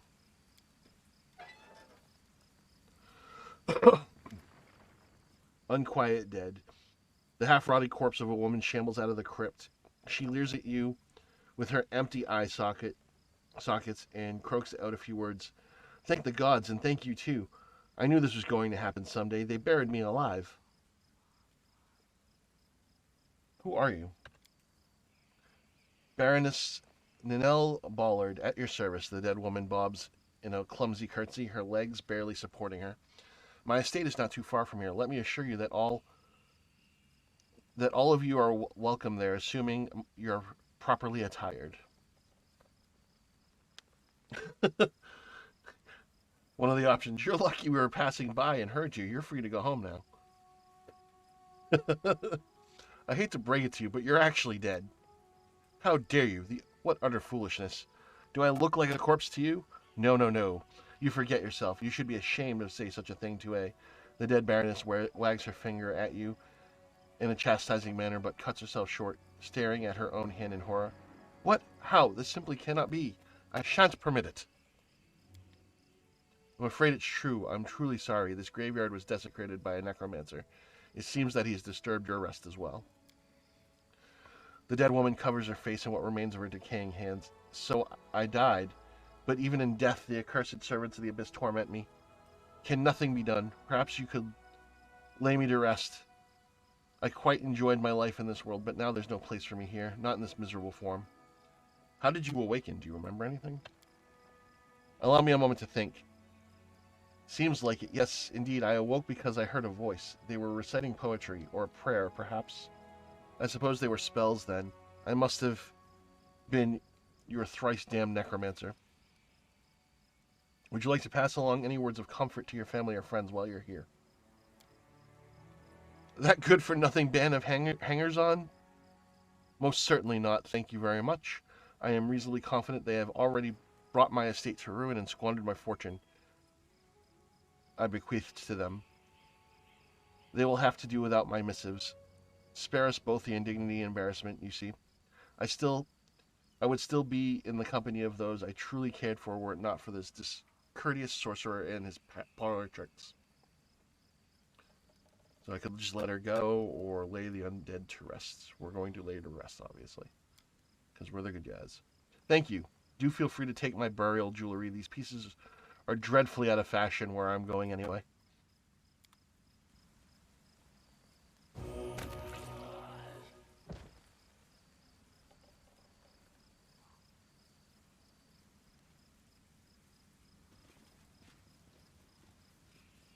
Golden chain with diamonds received.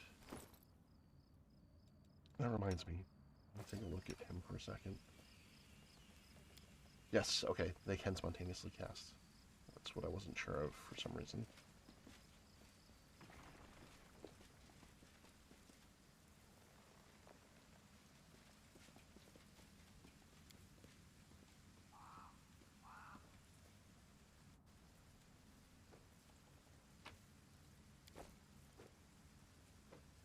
Brave Robin, I will go. With no consequences. Alright, we'll just save real fast. Excuse me.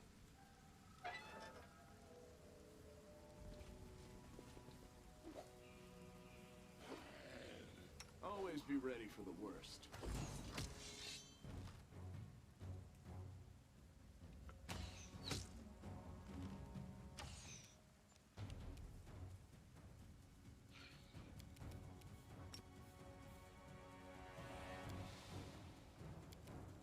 Disrupt undead. Nope, can't cast it. That's alright.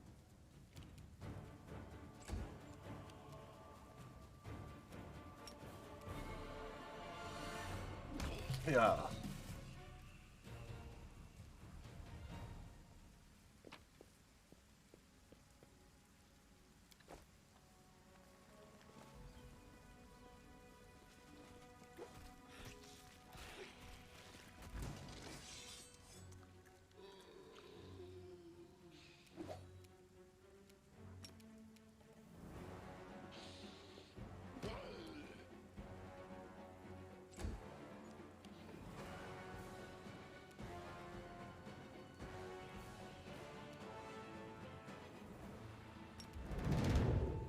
Inspire Rage.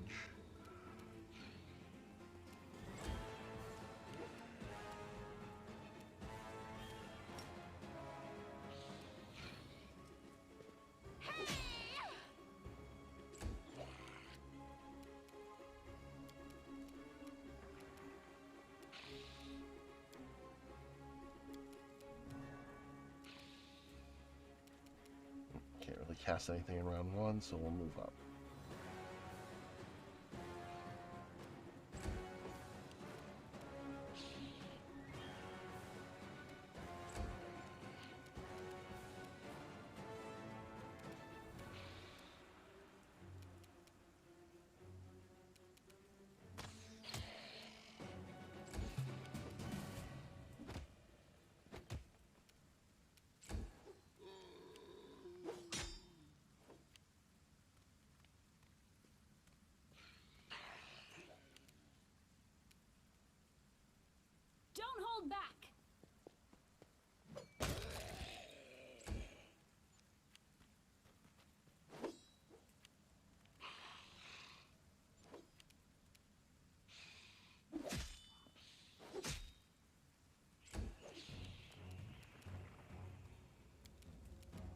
Now we're in range to cast things like Disrupt Undead.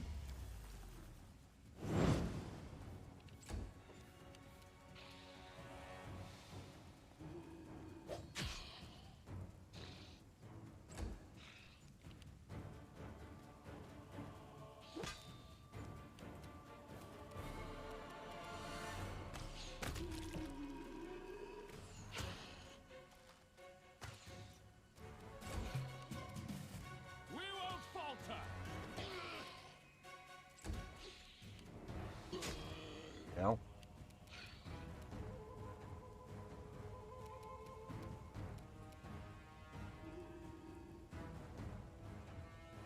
All enemies in a 15-foot cone.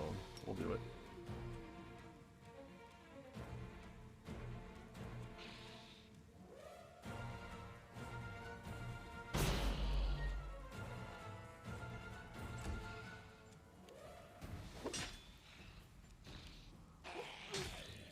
Jeez, jerks.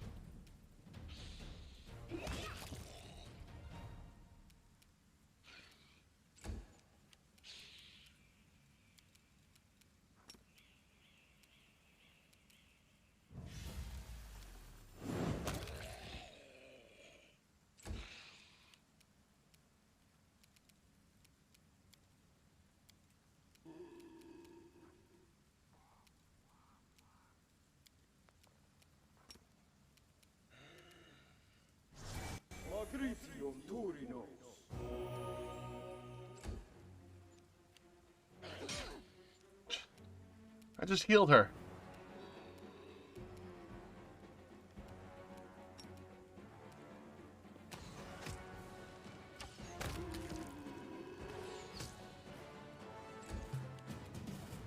Strike with all your might!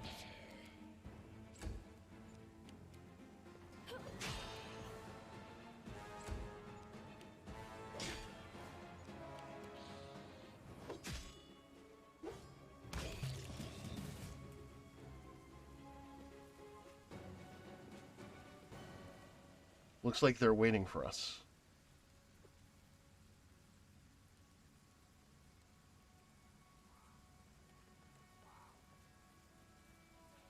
There's a whole squad of undead guarding the door. Maybe we should look for another entrance.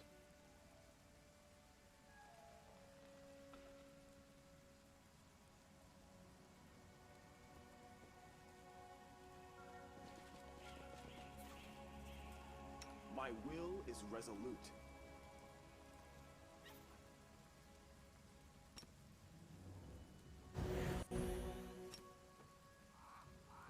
There we go. Folks are healed up.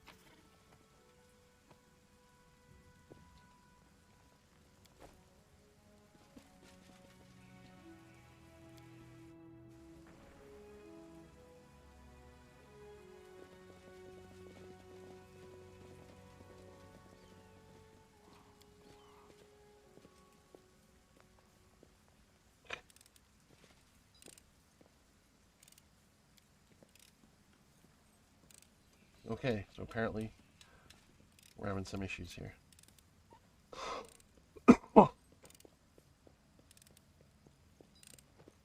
Come on. Oh, come on. What are you doing? Alright, the game's going haywire on me.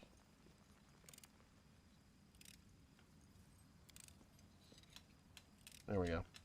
Pretty good, aren't I?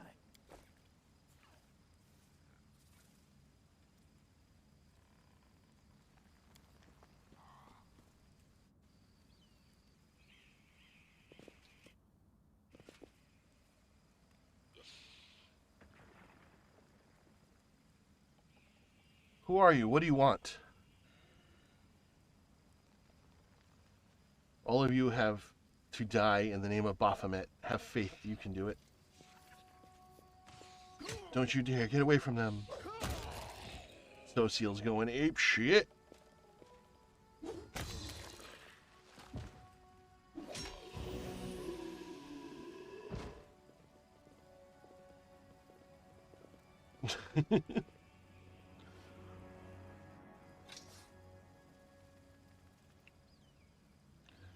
This is the end of your blasphemous magic. I won't let you harm the living or the dead anymore.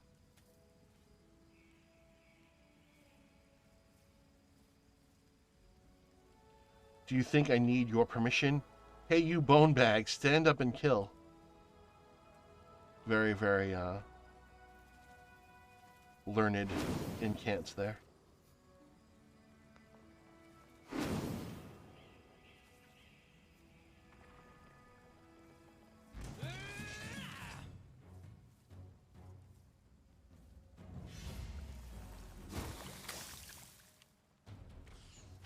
You know?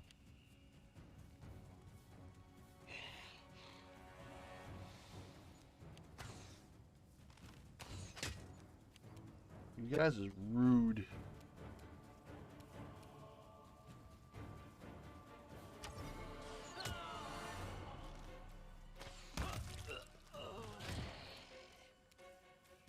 The necromancer went down fast.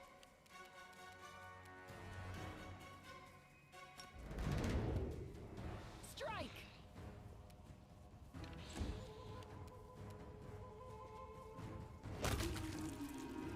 Splort. We can do it!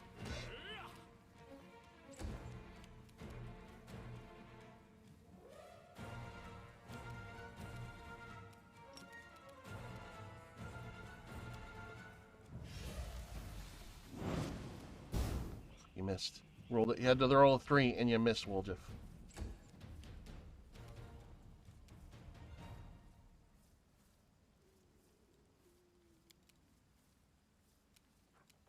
All these spells are just in weird spots. Spell-like ability, supernatural.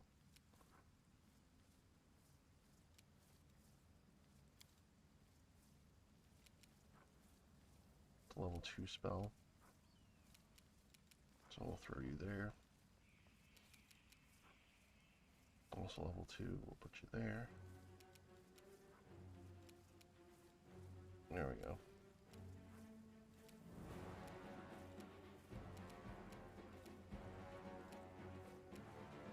Damage on there. There we go. Fall!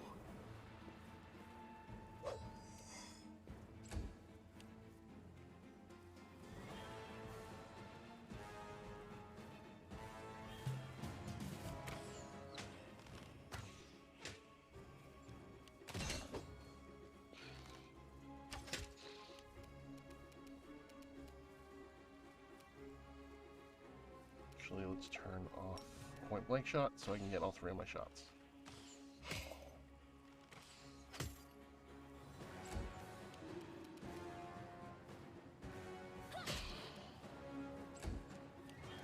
Into the fray! Forwards!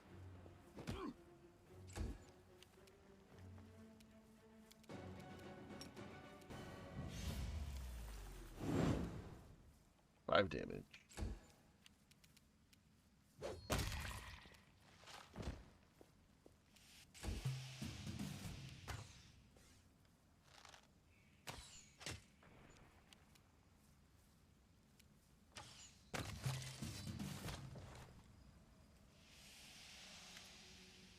Necromancer, I surrender. Stop, I give up. Don't hit me. The young man in black robes throws his hands up in a dramatic gesture. You damned rat, how dare you? Suddenly, Sociel becomes a totally different person.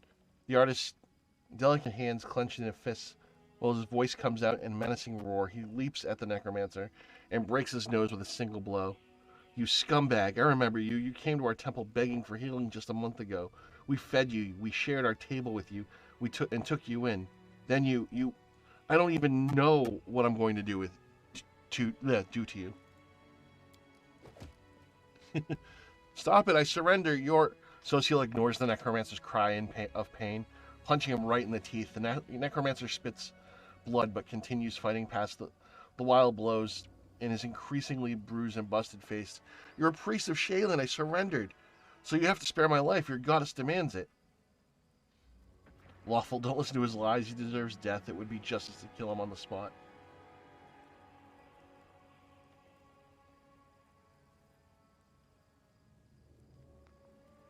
Is he telling the truth? Is your religion doesn't allow you to kill him?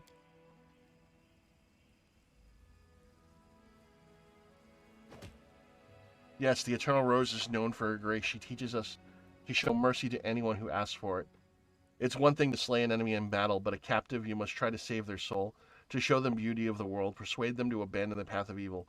It's difficult, but the world is better for it. I'm just repeating your own sermon back to you. Come on, Sociel. Try to make me repent my sins. Perhaps your kind words will make me abandon Baphomet's teachings, run to Shaylin for redemption, and start knitting some masterpieces of my own. The cultist smirks impudently.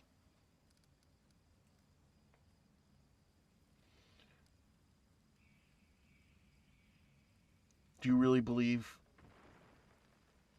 that even this scum deserves a chance at redemption? I don't know. Maybe may Shaylin forgive me, but I've never had to struggle with this burden before. He looks at the cultist with visible disgust. I had no time to try healing the souls of villains. I always was preoccupied with healing the bodies of those hurt by them. The cleric looks up to the sky. Forgive me, Eternal Rose. You teach us to be merciful to our enemies and love them, but I am too weak. I'm afraid. Grant me absolution from this sin, for this kind of love is beyond me.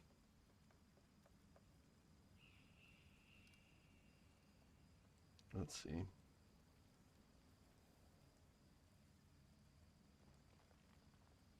All right. Well, I'm going to choose the good option because I don't want him breaking his own faith.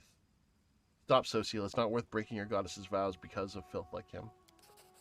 Sociel looks at the battered necromancer's face, then the bloodshed in his hands in disgust. He slowly lowers his unclenched fist. Thank you for stopping me. I almost broke my vows because of this. I had absolutely no idea that there was so much rage in me. It's a shame, a disgrace. But I must admit that I enjoyed beating him. Forgive me for letting you see me like this. It should never have happened. Sociel wipes the necromancer's blood off his knuckles and steps away from him. You are the commander. He is yours. Your captive. It's up to you to decide his fate. Now, see, I don't have the same. I do not subscribe to the niceties of the priest of Shaylin.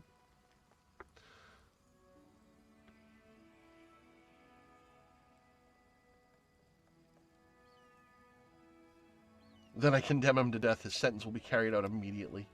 No, please listen. You silence the necromancer forever. A single well-aimed blow. Hiya! Sociel bows his head. May the goddess forgive him, for I will not. He looks at you. Thank you for taking this sin upon yourself. Not a sin in my book. Sociel examines the devastated graveyard, then diverts his attention to the terrified people. It's all right. You're safe now. We should bury the bodies again. This place is a place of peace. This is a place of peace and must not leave it desecrated like this. The townsfolk are clearly terrified of even looking at the fallen undead, but Sociel's soft words reassure them. As they work together, the graveyard soon regains its tranquil appearance. After a prayer, Sociel bows his head before the graves of his friends one last time. May the Eternal Rose grant them peace at last. Let's be on our way. We have many more innocents to protect from the horrors of this war.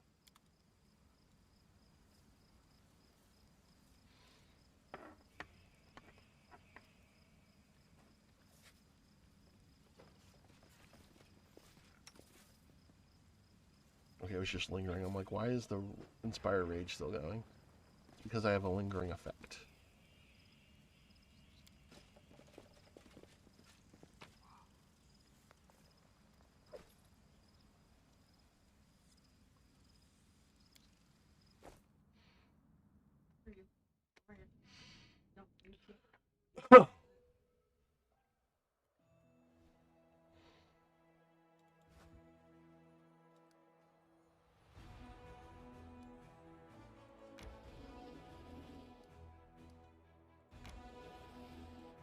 Let's defeat some armies in my way.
Doom, doom, dum, dum, dum, dum.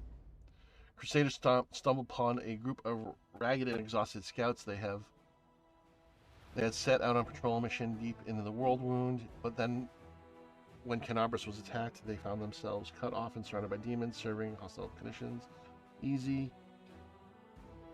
Readily join commander's forces. Yay. Recruit archers.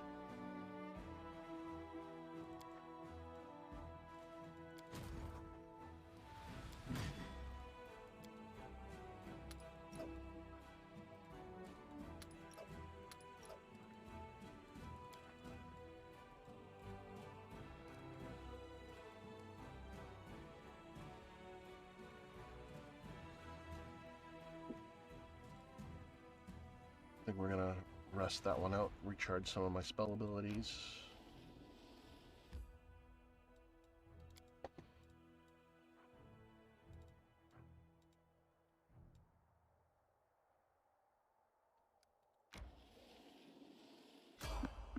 There's someone on the road, random encounter. Which is not really a random encounter because it's a storybook thing. Magical anomalies are common in the world of Galarian, so common that they use the word anomaly itself is questionable. A regular city dweller will encounter chaotic manifestations of supernatural power at least once in their lifetime.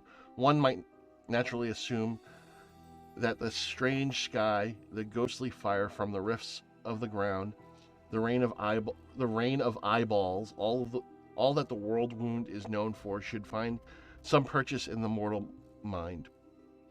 But even the most worldly of travelers feel uneasy at its borders. Why?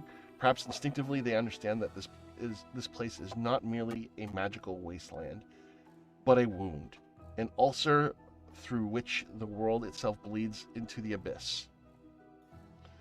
The commander and his army walk up the high bank of the West Selen River, where it draws near the border of the world wound. The soldiers' feet halt unbidden.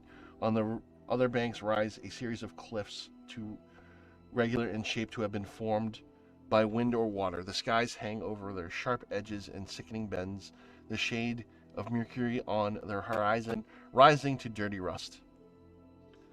As it arches above the soldiers' heads, it regains a familiar azure hue. The soldiers whisper and grumble. The commander feels eyes upon his back.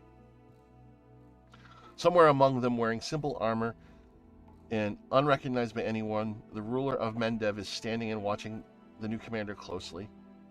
The commander gives the signal to wait and climbs to the highest point along the bank. There, he decides to... We're going to use diplomacy, address the soldiers, and boost their morale. Actually, we're going to look around first. With a strange movement in the sky, black clouds twist into funnels and turn a sickly yellow. The brooding storm is on this side of the river ahead of the army. Avoiding the strange phenomenon will hardly be possible. The commander decides to... Yeah, we're going to try diplomacy. Diplomacy check succeeded.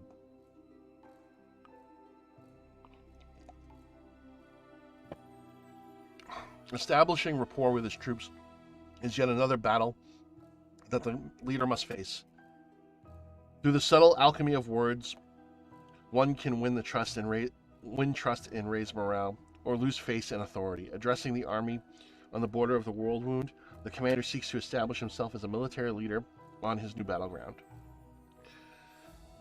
And this effort proves fruitful. The soldiers listen dutifully, smiles appear on their faces. Some in the ranks joke that the demons are growing tired of waiting for them. The army keeps moving.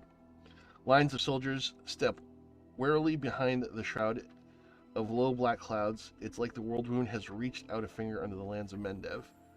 The gesture seems eerily harmless, but then the clouds come to life, shooting out howling tornadoes one after another. The tornadoes come from all sides, from ahead, behind, and right above the soldiers' heads.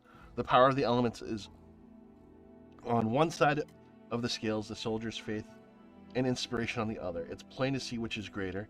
The determined army runs the gauntlet of tornadoes and struggles. The struggle lasts over half an hour, but the army only loses a few bags of supplies and a dozen hats ripped off into the sky. After stopping to catch their breath, The soldiers continue on. Their first encounter with the world wound has ended in their favor. Woohoo! Current morale is 12.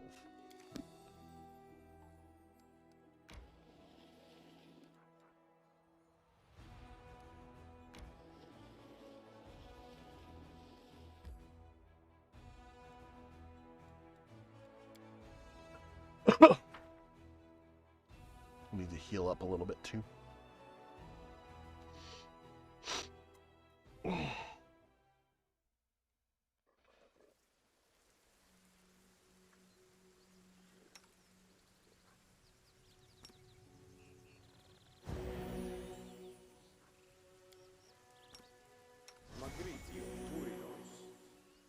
Should be good enough.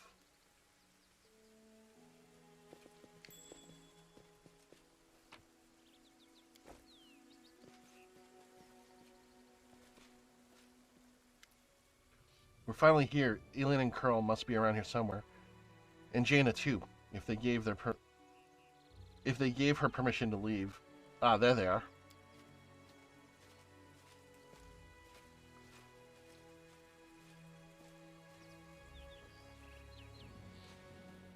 Greetings, Sela. Greetings upon you. Greetings to you, Knight Commander. See, Elin puts his hand out behind his back and bows slightly. Then he casts an inquisitive glance at you. He seems less friendlier than he was the day before you met at the Defender's Heart. Jaina puts her hand on her hip. She looks even more dashing than usual. Excuse me. Elin is feeling a little shy. He thought he asked for help from a couple nobodies like us. No.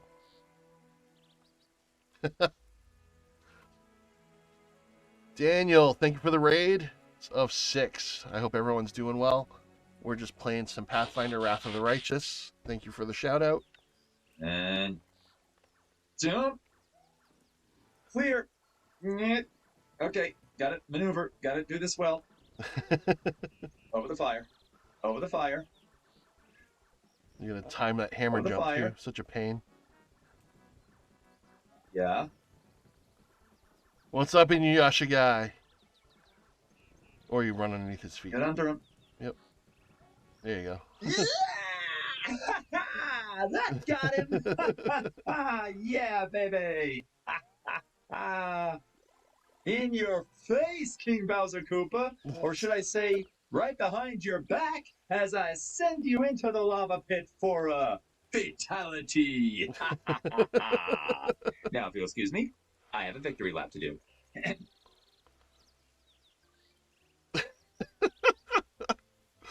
How was your stream, Daniel? I hope you guys are doing well. What were you playing? Star Wars Shadows of the Empire. Right on. But yeah, we're playing some Pathfinder Wrath of the Righteous. If any of you guys are D&D players, it's kind of reminiscent of Baldur's Gate from back in the day. Even Baldur's Gate 3 plays similar to this. Obviously, it's using a different rule set as it uses Dungeons and Dragons rules. This uses Pathfinder rules. So yeah. Just give me a second. Just gotta stretch my legs. All right, there we go. So yeah, I am playing. Right on. I am playing a half-orc monk sorcerer, going down the path of Dragon Disciple, and this game has things called mythic paths, and eventually I'm going to become, hopefully, a gold dragon. I'm probably gonna, that's a later game mythic path, so I'm probably gonna walk the path of an angel in the meantime, and then hold myself over to that.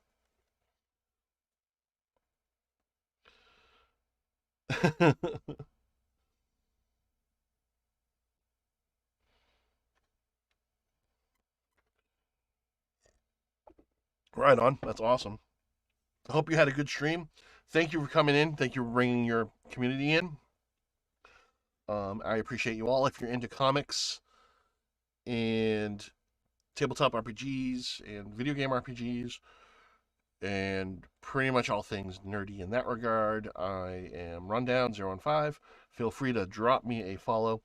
Daniel, if you need to run, I totally get it. If you're going to hang out, awesome as well. Daniel is throwing you a hello, Lumina. So, yeah. Lumina Dragon is my wife and moderator. She is right next to me. Well, not right next to me, across the room next to me. But yeah, so we're going to continue on with that. I am, like I said, playing a half-orc monk sorcerer named Calavar, and we're just doing our thing.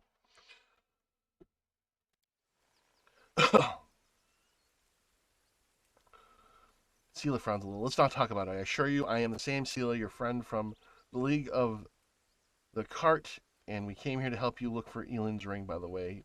Where's Curl? Curl is a halfling and a former thief. He didn't come with us. He said an old wound was acting up. Yeah, for sure. No, I appreciate it so much. I appreciate you bringing your friends here, and hopefully they will hang out if they don't need to go as well.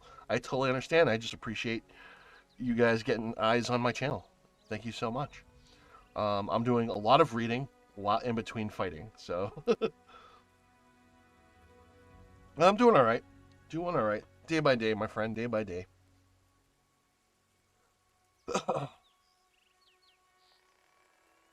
All right, my friends, since we're here, let's finish the mission quickly. I really don't feel comfortable bothering the Knight Commander with my personal problems.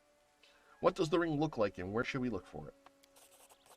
Last time I saw the ring, it was with my things in my traveling chest. Now the camp's in total disarray. I don't know how we'll ever find it. This ring is made of shiny silver metal with a deep blue jewel. You can't miss it. Master Derek is not just a jeweler, he is an artist. There's no mistaking one of his creations. A trinket worth several months' pay, Elin? The rules of the surface are insane. You should give your girl fried rats like we do. Oh, Lan. Save yourself a lot of trouble. Is there something wrong, Elin? Am I making you nervous? The young knight is obviously embarrassed. I apologize. Jaina is right. Pretty much has changed since we met in Canabra. Some things for the better, some not at all. He stopped short, apparently unwilling to elaborate. All right, off we go. Jaina and I will look around the northern side. We'll see when we find something. We'll see you when we find something, or when we give up trying.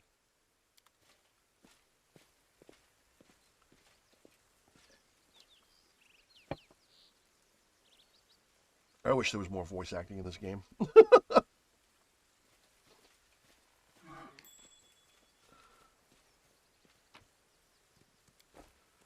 Follow me. Oh, I did not mean to attack the animals. Oops. Looks like I'm getting meat.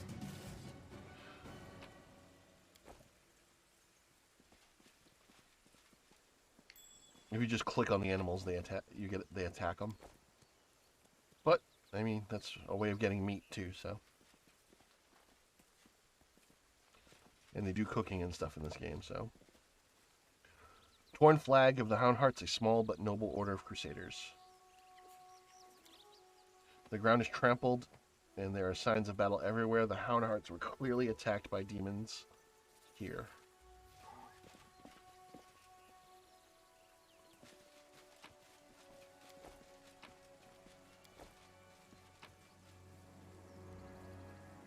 Melted shard of a ring.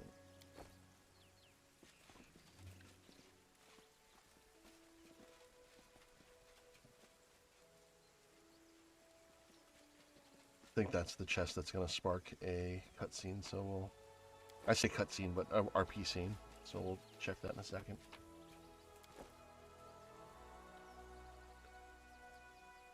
March on.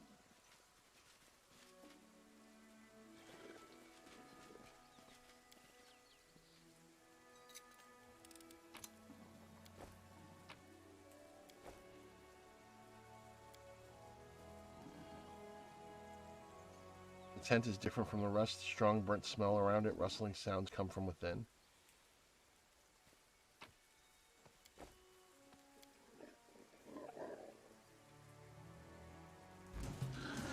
Demons!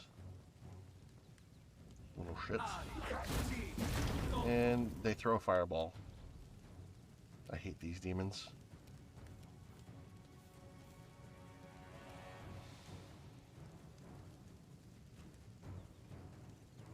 Are they?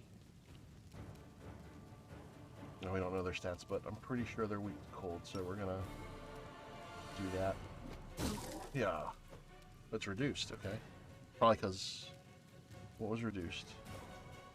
They have a cold vulnerability, but reduced damage reduction of bludgeoning. Okay. That's fine.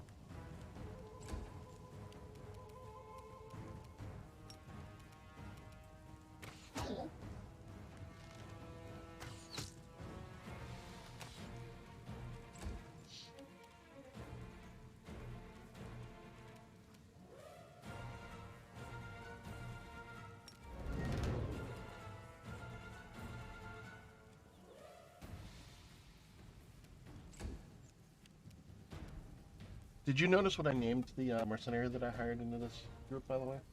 You didn't? What I named it last game? You didn't notice what I named her? Look at my screen. You can't see that? Hold on. You see that? Oh,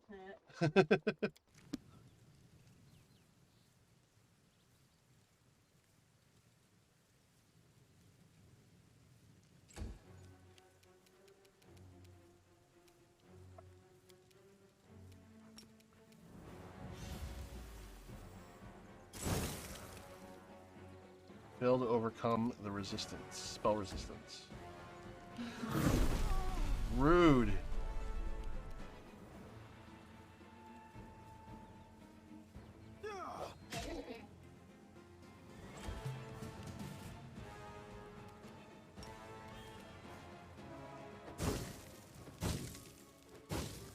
Why is it still reducing? It's got damage reduction to bludgeoning and slashing? Oh, hell. I'll probably need cold iron. You won't survive. Sorry, they're still dead. It doesn't matter.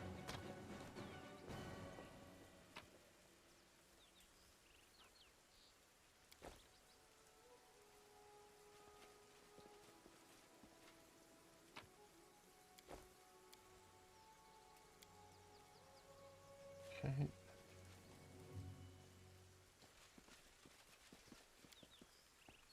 Onwards.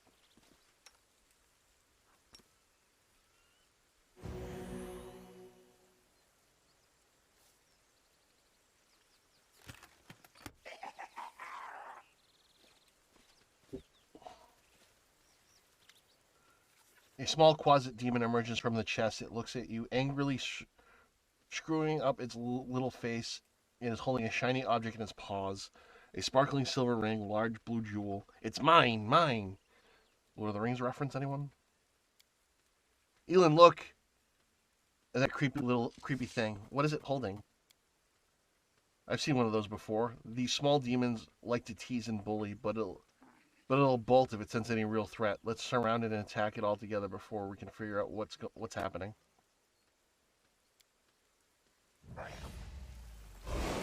And color spray and go to sleep.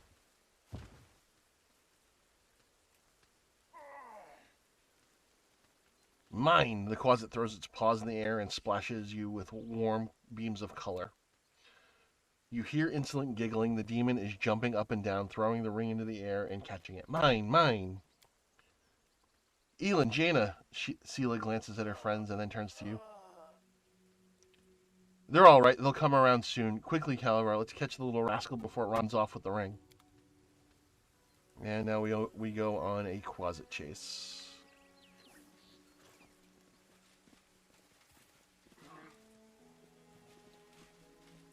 Where the hell did that little thing go? There it is.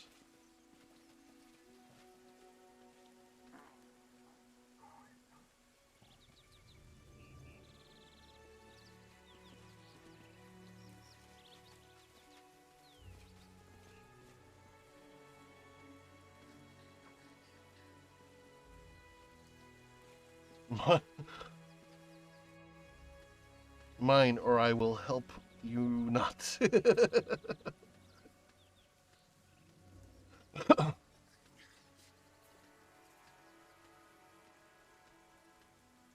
Sometimes the cutscenes take a little bit.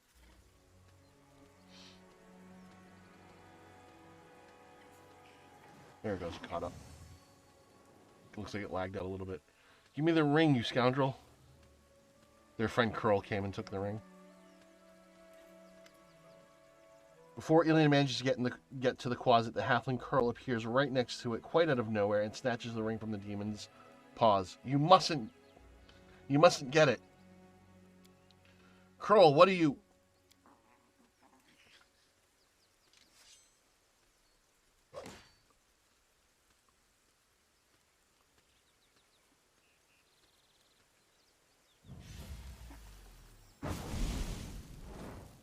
Thrusting herself between Elin and Curl, Sela barely manages to absorb the blow aimed at the halfling. Elin, stop! Have you gone mad?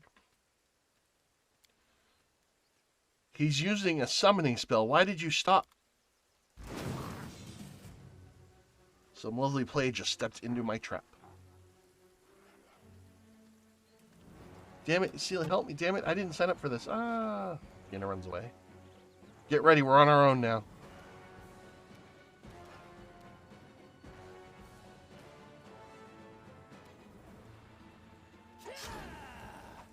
Sneak attack. That was 40 damage essentially. That's pretty good.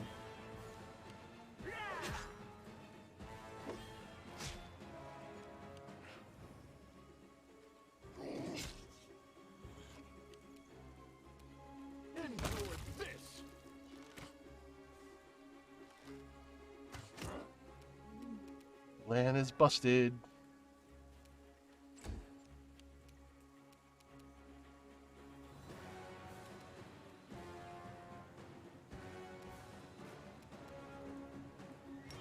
Stunning fist. We won't falter. Failed its saving throw, it got stunned. Yeah, I love it when that happens.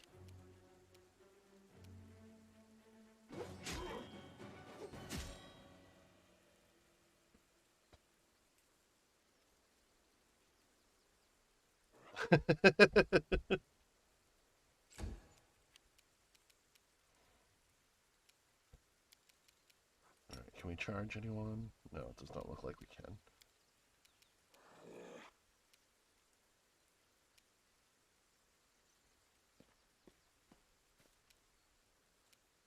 Let's do Hideous Laughter. Let's see if we can make this one laugh and fall over. Nope, passed its saving throw.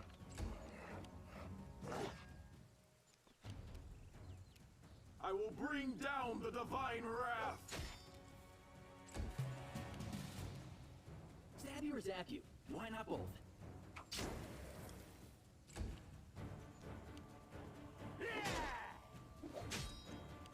You're stunned, so you won't get around. Badly wounded, near death. Bye. Wow, could not hit a stunned target though.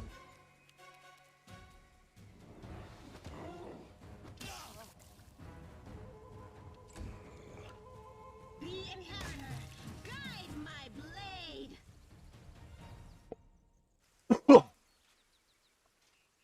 Elin, what were you doing? You nearly cut down Curl without a second thought, without a trial. Without even knowing if he was responsible for all this. He might be a victim himself. What am I doing? He lured us into a trap. Curl was the only one who knew where we were going. He knew we thought there wouldn't be anyone in the camp besides some small harmless demons, so he set a trap. I wouldn't be surprised if his demon master had him targeting the commander from the start. Talk about believing in redemption of scoundrels, Elin scoffs.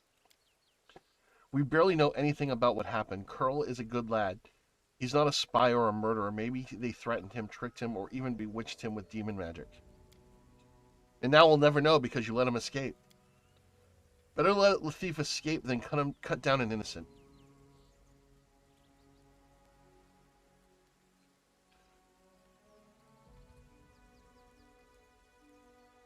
Alright, you two need to calm down. You're both right in your own way, and anyway, what's been done can't be undone. We're lucky no one died in today's brawl, but who knows where Sela's naivety may one day lead us. Do you hear me, sister? You're not just another knight. Whatever you do may have terrible consequences.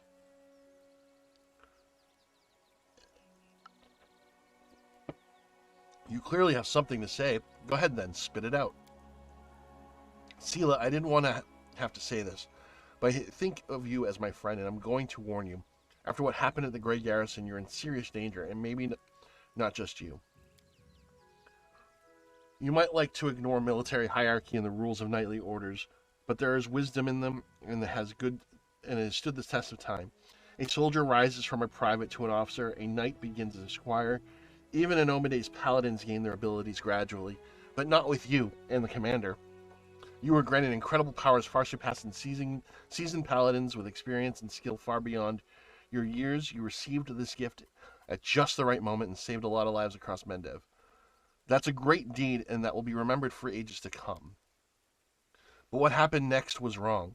They began to worship you. The Queen gave you such vast power, all while you sidestepped everything. Training, experience, hardship. This is not the first time Her Majesty has behaved rashly. And how much good has it brought Mendev? I'm frightened by what I see, especially by the way that you, Sela, trust people so easily and leap into adventures without looking.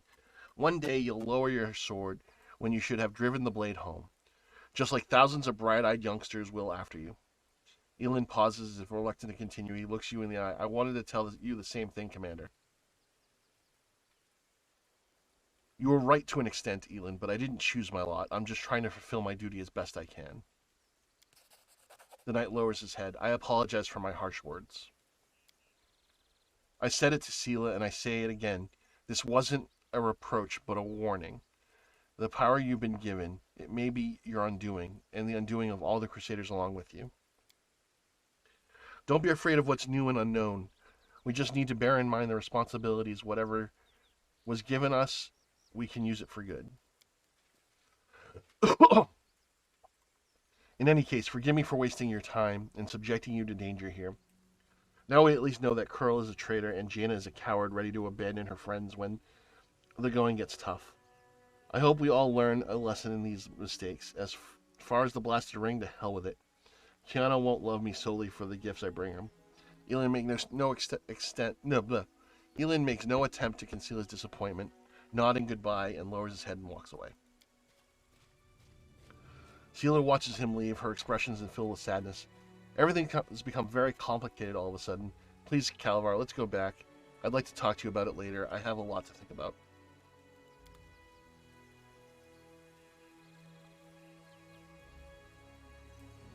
Get good, nerds. Demon Heart.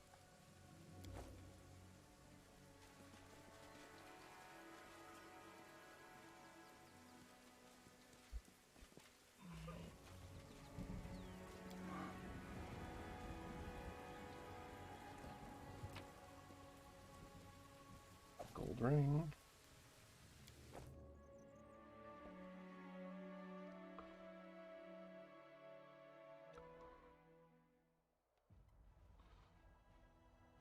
All right. Let's see, what else can we have our army do right now?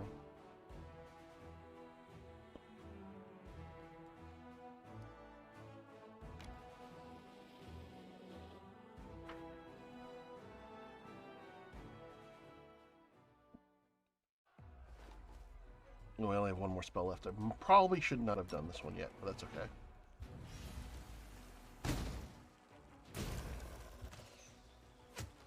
We'll probably be alright.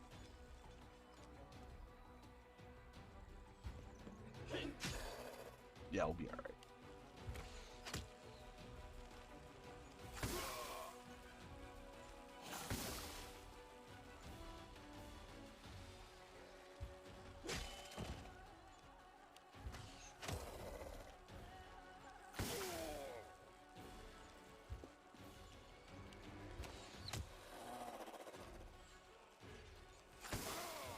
Ow.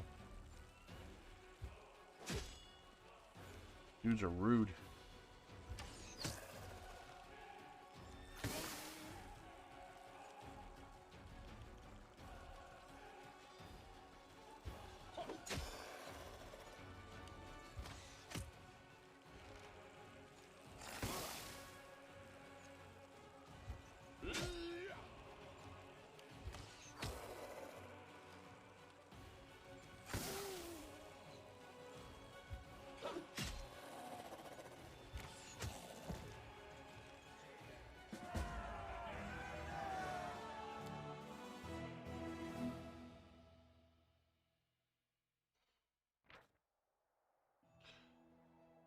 Yay, finance points.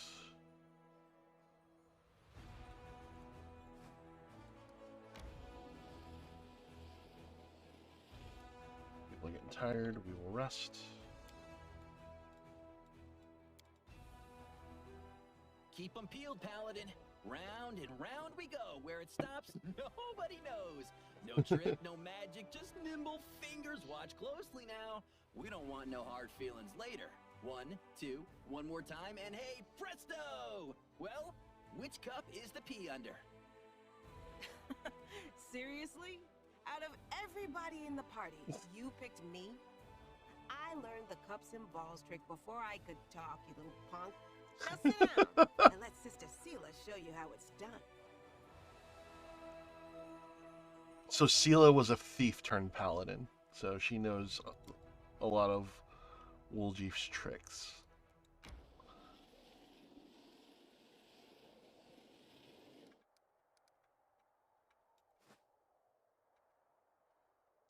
Okay, we got some things restarted here.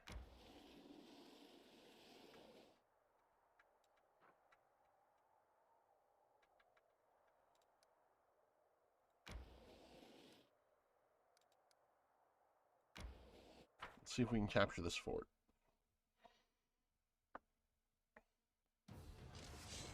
You're rested. I only have one spell back? Oh, this is gonna be rough. Alright.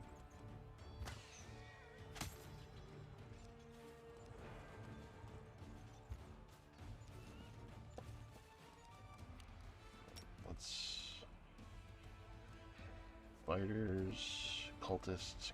We'll do more damage to the cultists than the fighters, so. Yep, case in point.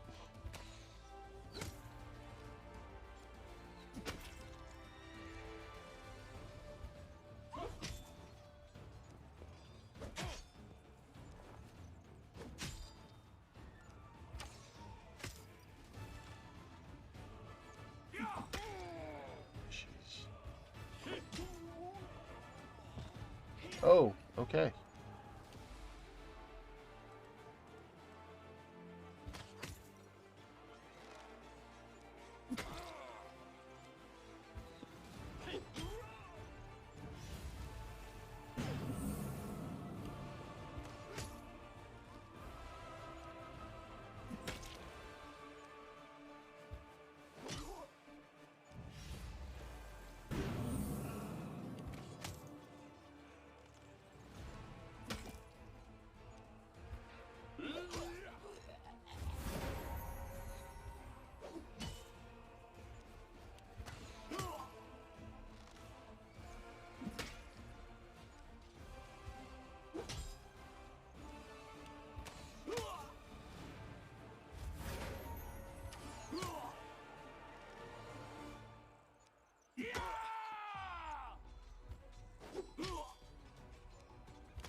I knew 13 fighters versus 100 soldiers would put up so much of a fight.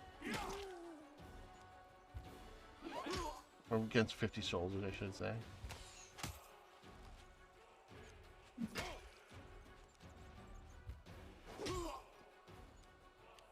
The system has its flaws.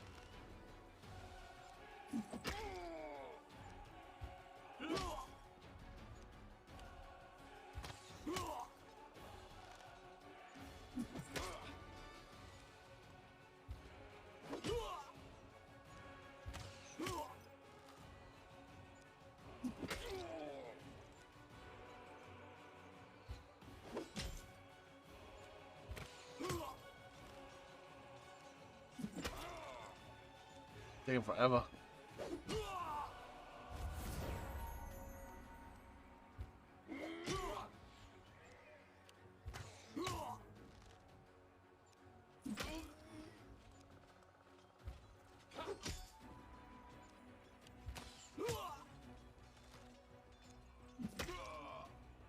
Dude, there's 5 of them versus 40 of you. This is ridiculous.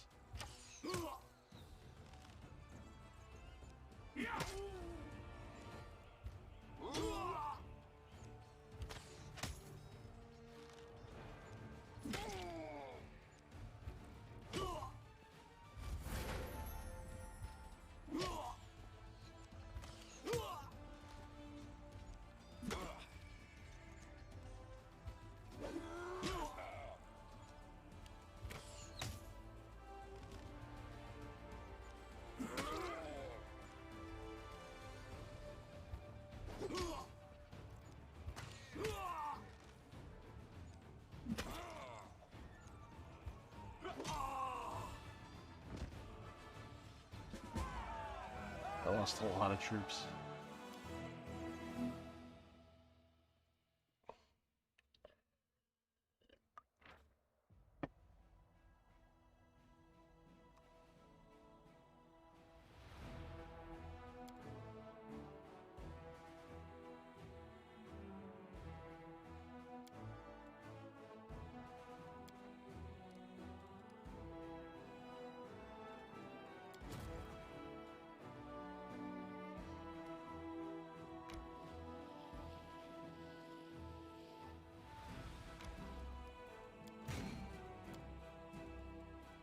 Oh, level up.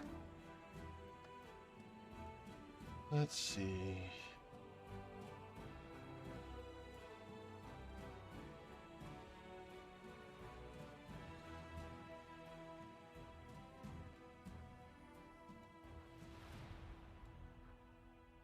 Let's do Shield of Faith.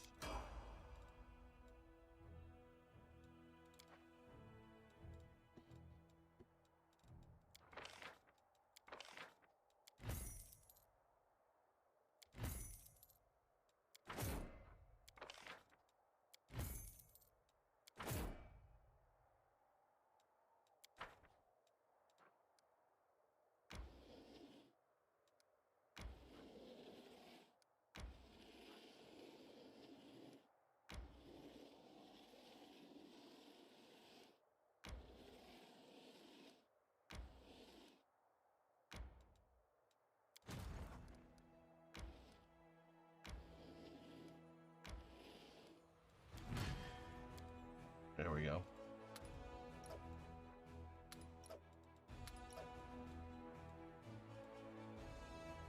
Oh, no, wrong way.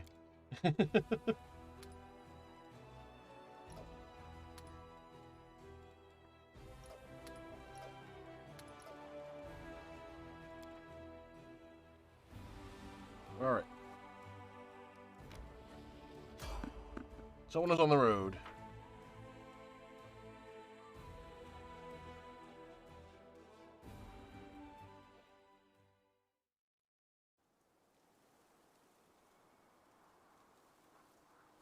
Oh, I think I know what's about to happen here. Oh.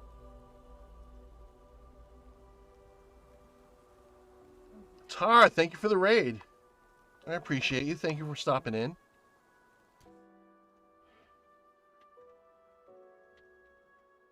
Thank you for bringing folks onto the channel. I hope you're doing well. How was your stream? Divine Divinity. Cool, cool. We're just playing some Pathfinder. Yeah, I can talk. Wait, what? Wait a minute.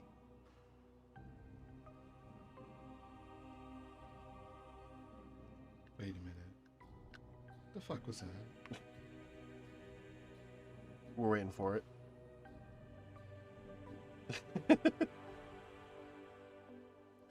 So we're playing. Hey, this clip from when I accidentally. We are playing Pathfinder: Wrath of the Righteous. If you guys are D&D fans, style fans, it is a game in that vein. In the world of Golarion, which is the Pathfinder world. I am playing a half-orc monk sorcerer going down the path of a dragon disciple, and hopefully we'll choose, as long as I do all the things correctly, late in the game, I'll become a gold dragon, which will be cool. So it looks like we run into a camp And I already know that this is not going to go well. Let us be off. Because I have played this game before. Not all the way through, though. Through the mist, you spot a flickering flames of a campfire. 3 figures wrapped in crusader cloaks are huddled next to it. Excuse me. A stout, smiling dwarf, a brash, dark-haired halfling, and a delicate-looking woman who appears to be very young. The crackling campfire is driving away the bleak fog and promising warmth and rest for tired legs.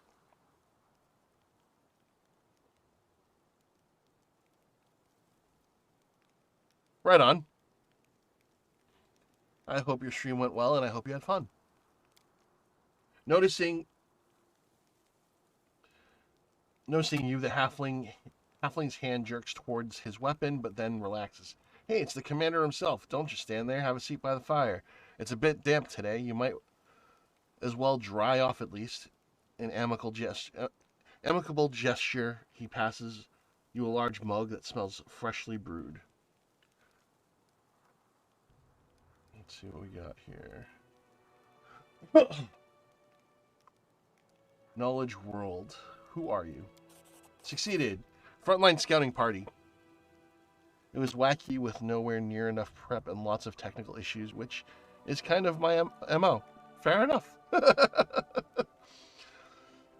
Frontline scouting party. Our seniors sent us ahead to look for ambushes. We've been walking all day, so we're making a... I have no idea what that word is. Go ahead and help yourself to some tea. It's an honor for us to be sharing a campfire with the commander. Something in the way the halfling speaks sounds off. Senior instead of commanding officer. A biovok instead of a more casual camp. Maybe he's a new recruit. A broad smile blossoms on Sela's face. I never thought we'd run into such jovial company out here. I don't suppose you guys have anything stronger than tea in your canteens. Catching the halfling's conspiratorial look, she smiles even brighter. Yeah, I don't even know how to say the word. That's all. Right on. Rubbing his hands together, Wooljeef casts a hopeful look at the mug of tea, then at you. Chief, just so you know, walking away from campfires where folks give you free food is a sin in the eyes of the gods. Perception. Look around and make sure this place is safe. Perception check passed. The location for the camp was chosen wisely. It's safe and quiet here. No tracks in sight, the air is calm, but an odd feeling of wrongness lances through you, like a sting from an angry wasp. Something isn't right. Ah, very well. It's quiet here, all right. As the grave. I don't know why, but I don't like the feel of this place. It makes my scales stand on end. What are your names? Proudly lifting his chin, which bears a white scar, the halfling says, I am Sergeant Velm and the leader of this gang of daredevils. You can tell by Velm's appearance that he's a fighter. He sports a nose that's been broken more than once, well-fitted gear, a gutsy spark in his eye, all hallmarks of a feisty, courageous warrior. The dwarf grunts and grins. Why would you call our heroic squad gang, Velm? I am Tran, foot soldier, cook, quartermaster, and mother hen to this lot, and one who sets up the tent for Asti, given that she doesn't even have the muscle to drive a stake in the ground. With a smirk, Tran glances at the woman, who immediately turns red in the face. Sweet and terrible young cleric opens her mouth to say something, but shuts it immediately and blushes even more. Finally, she mutters sheepishly, I am Asti. Pleased to meet you. Pleased to, I mean, at your service, Commander. Yeah, we're going to be doing... Aren't you scared? Enemy territory. The dwarf gives you a disapproving sidelong glance. You wound me, Commander. I've walked many roads. I know a good spot for a camp when I see one. Even if the whole column of cultists marched by, they wouldn't think of checking this place. In the meantime, we would watch quietly and count every last one. Thoroughly embarrassed, Asti adopts a serious tone and comments in Tran's direction. You and your boasting. The two comrades greet her remarks with a burst of laughter. Something's not right. Attack. We already passed all our checks, so it's a trap. Smirking brazenly, the halfling licks his lips with a surprisingly long, pustule-covered red tongue. Ha! Would you look at that? He didn't buy it. Enough of this masquerade, then. Everyone, no more games. The figures by the fire ripple and transform. Three gray-haired and dark-skinned elves watch you with mocking sneers. Their twisted, grimacing faces look demonic. From the haze, more previously unseen shadows materialize. They are all just loathsome, unsettling. The campfire emits a sickly, sweet, intoxicating smell, and the squat kettle you see slimy mushrooms swirling in disgusting boiling slurry. Who are you? Who are you? We are servants of the Lord Discari, and you are the pitiful insect that got caught in our web. The elf masquerading as the cleric. Did you like sweet little Asti? Yeah, we're not gonna. You monster! Sela looks at those who appeared to be trusted allies a moment ago with open disgust. How did I see you for what you are right from the start? Dumb paladin, you really think your ability to sense evil can't be fooled? Lady Enmora taught us long ago how to trick the likes of you. What was the point of the charade? Lady Enmora desires your head and will gladly deliver it. The elf whose voice, as Tran, was so convincing, lets out a repulsive snicker. You think I'm at your mercy? We'll see who the real prey is. By the way, these are drow, or dark elves. I love when the prey tries to fight back.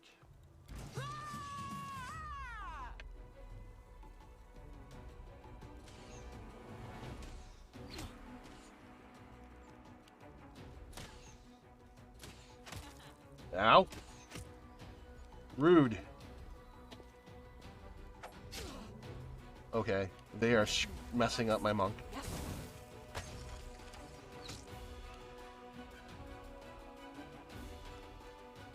What do we got here? Hammer blow. We're gonna attempt hammer blow. One of them hit.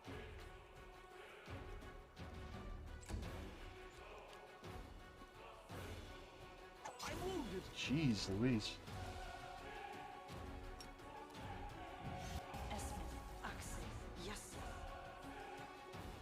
Not enough movement to get to him.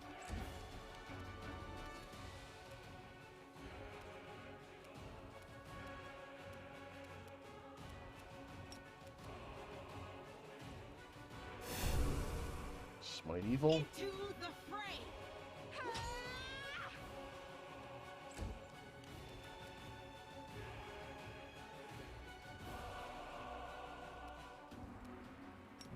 We're going to cast Mirror Image on Wolji. And then move forward.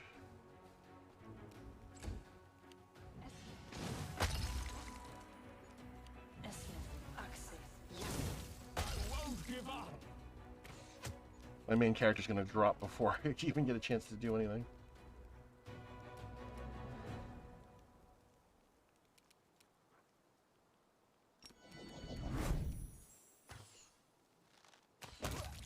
One down. Two down. Way to go, Lan. Lan is busted.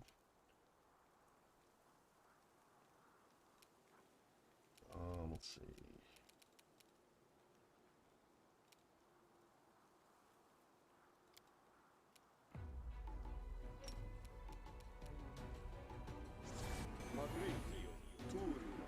Sure, moderate wounds. Something. Jeez. My guy's gonna go down.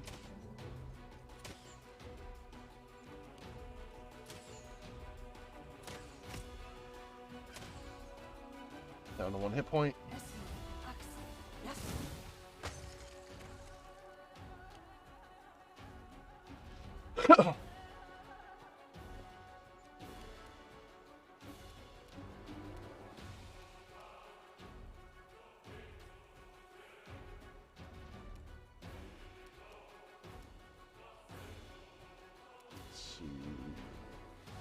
Do extra attack.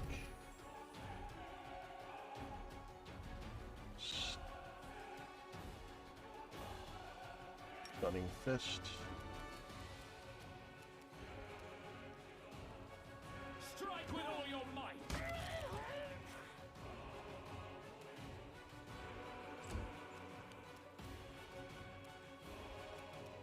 Doesn't she have a spell ready to go on him?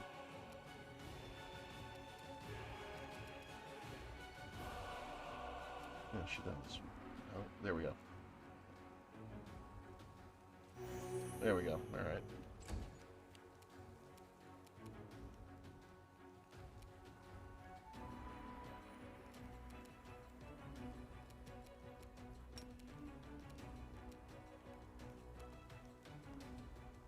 Charge attack.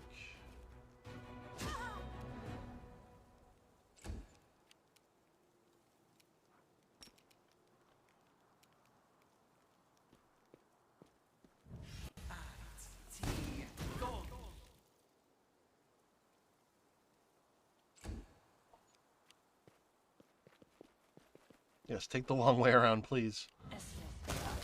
Yes. Attack of opportunity. Thank you. We'll turn off that.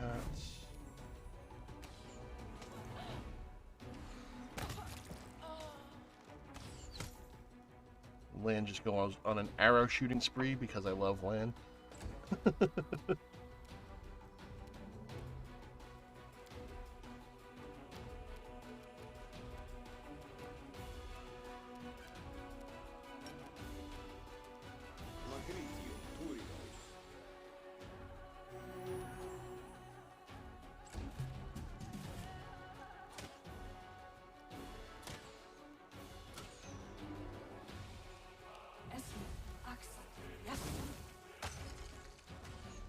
Okay, now they're rolling like crap against Calabar. That makes me happy.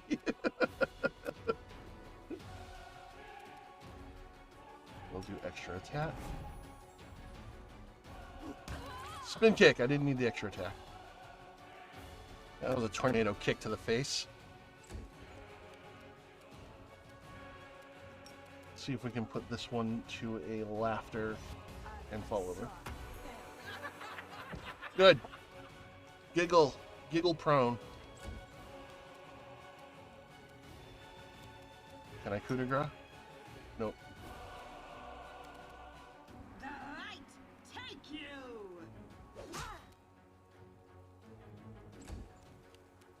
Where'd the other one go?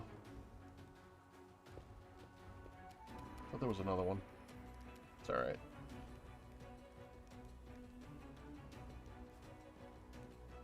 Yep, there it is.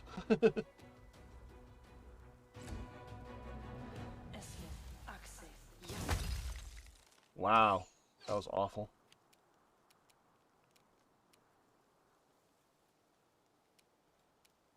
You've crossed the wrong mongrel. Oh wow, critical hit. Was that? Did that one already take damage before? It looks like that works. I'll take it. Now, when this drow gets to stand back up, everyone's surrounding them, so it's going to be an attack of opportunity. Because that spell, being attacked while prone should have ended the spell. Maybe not. Okay, good. Now we just surround her and beat her up. Never mind, just kick her across the map. That works too.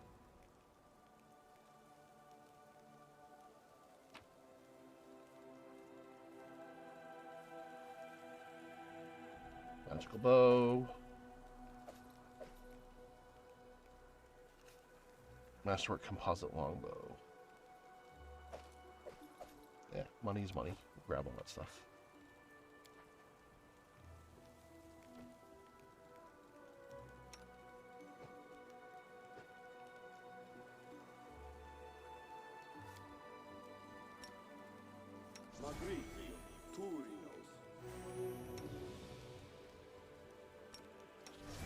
Magritium Turinos.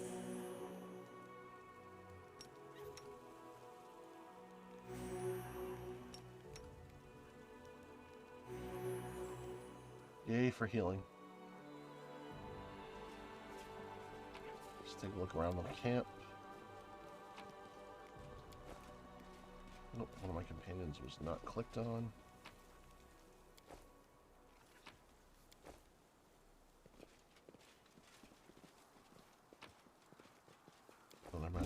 Oh, we found more? Where are you? Oh, there you are. Looks like one of them didn't join the party.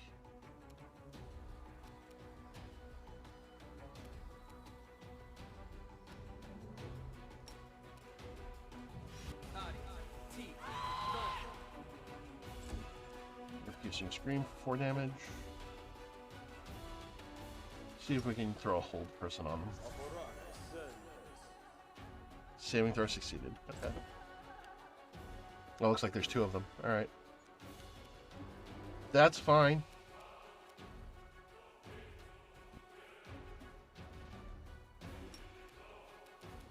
We can do it. Stunning Fist. SWAT, and you're stunned.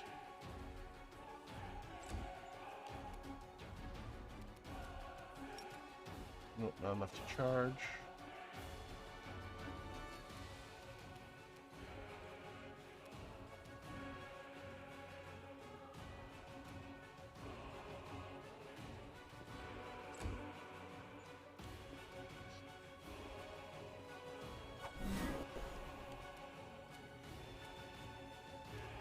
Point blank shot.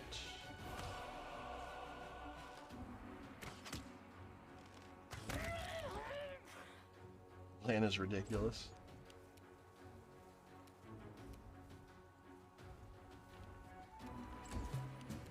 Distract them from me. And down you go.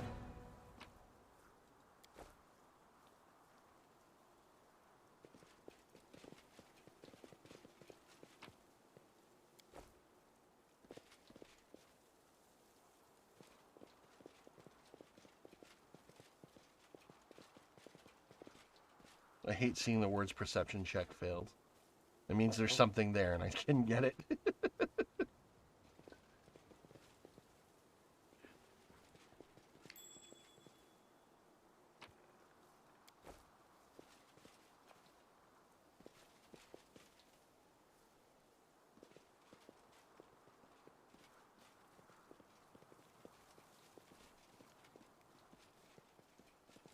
Well, it looks like we are done here.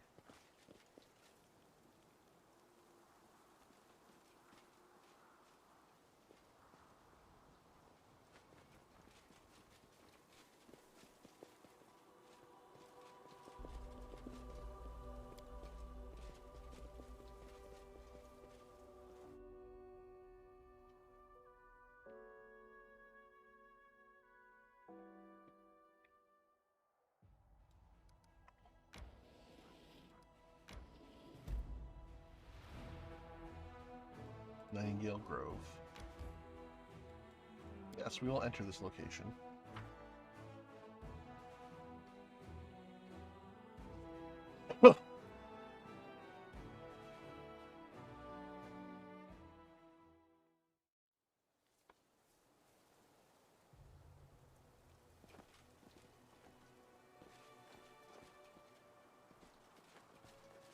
Dead demon. And a dead crusader.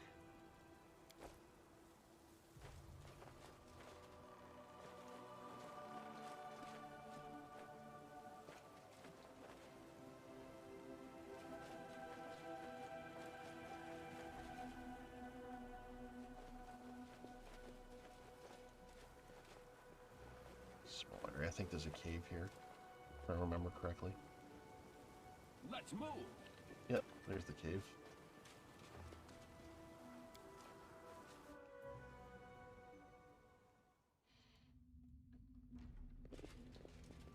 Follow me.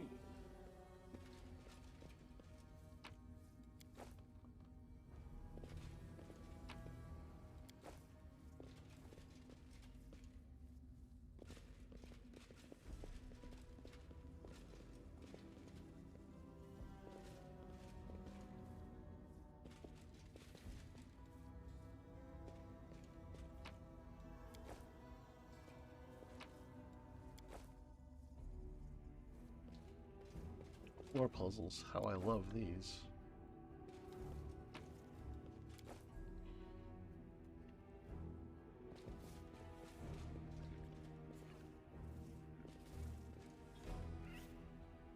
Let's get off the puzzle, please. Good.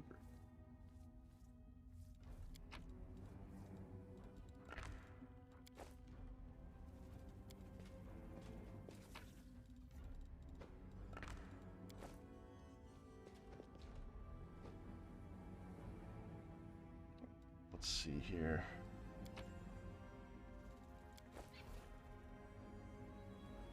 I don't remember if they need to match or what. Is that okay?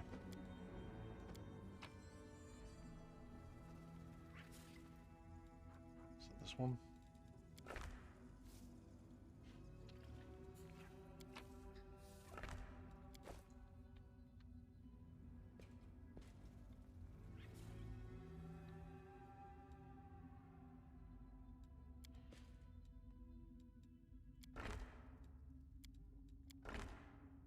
This might not be the right one. Let's see.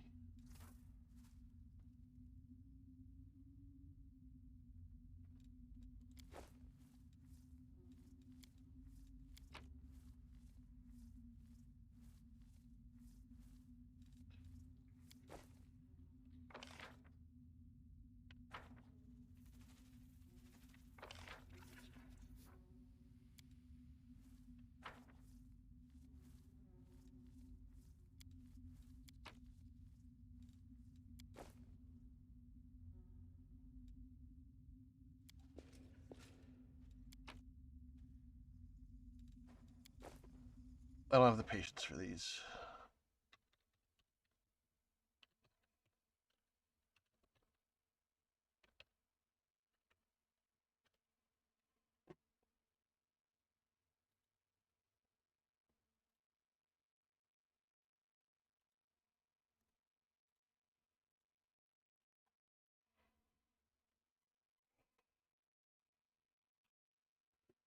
All right.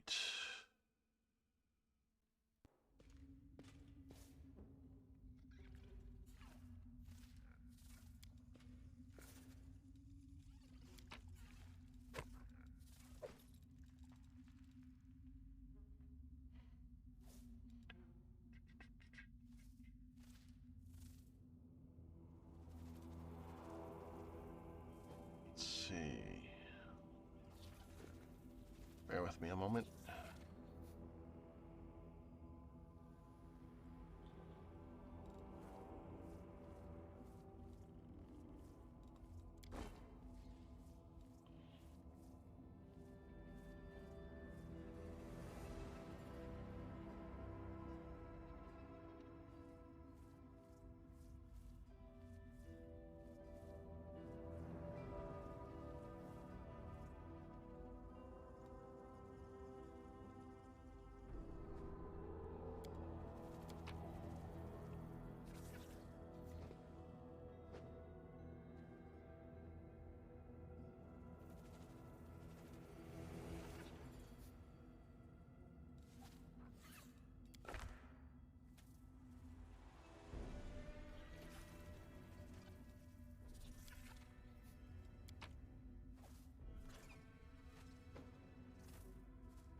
Got it. There we go.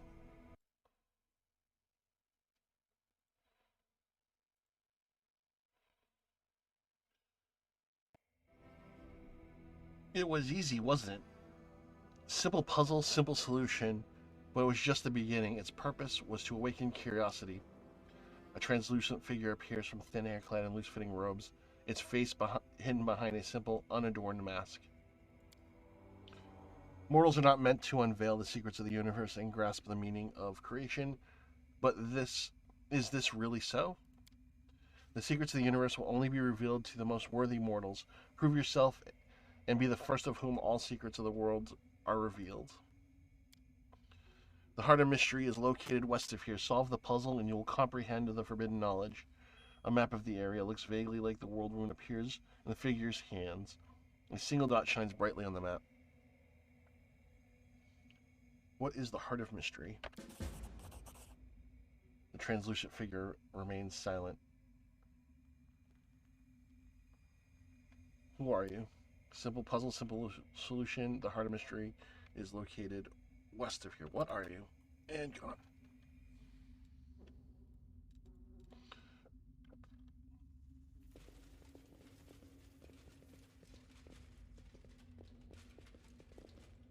And a chamber full of loot. Elven notes, yay!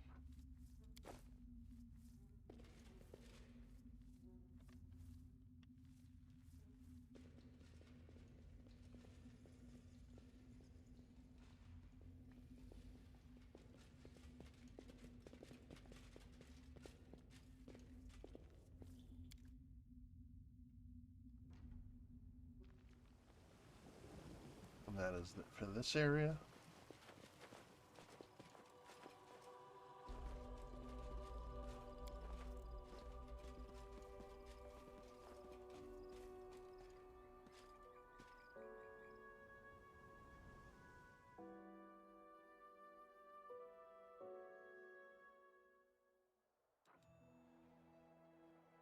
Nightingale Grove.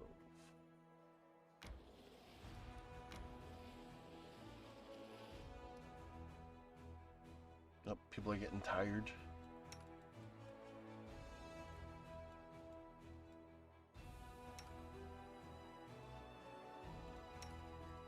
No.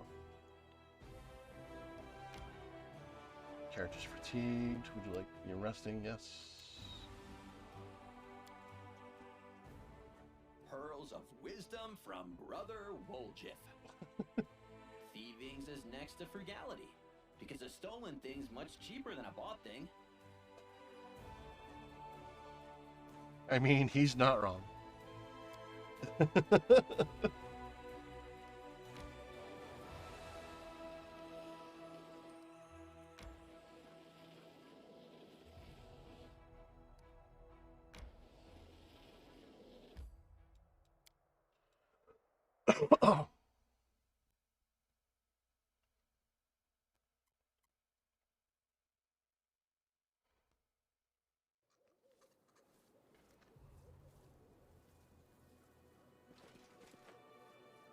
Get your hands off, it's mine. Yours? Well, watch me, wait. Someone's here, run. Ah, yes. Nobody's running. Draw your weapons and fight, you cowards, or I'll cut you down, myself.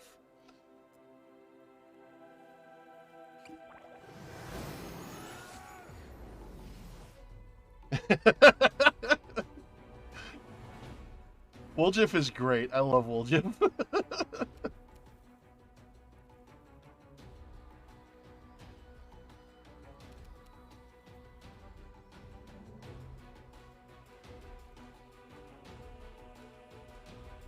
want to get too far ahead of the group. So we'll just move up a little bit. Ah, we see you. You have been spotted. Aha.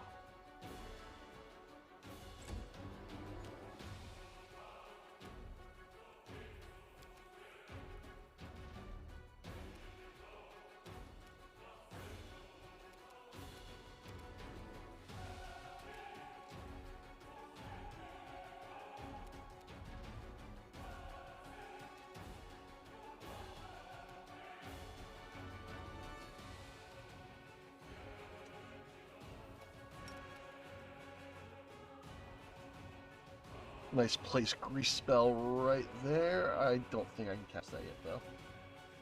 Sorry, we'll just move up.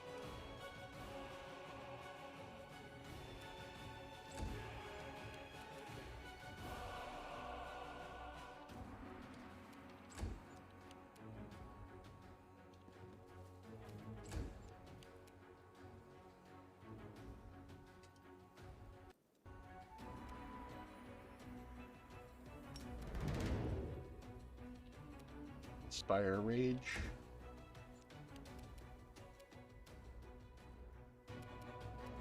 Turn off point blank. Can we get a shot off? Still can't get a shot off. Alright. We'll move up.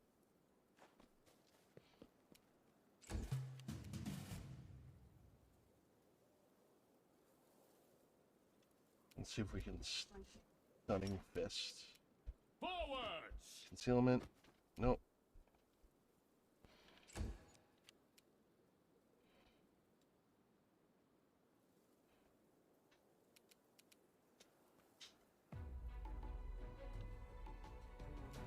See invisibility. Orbos.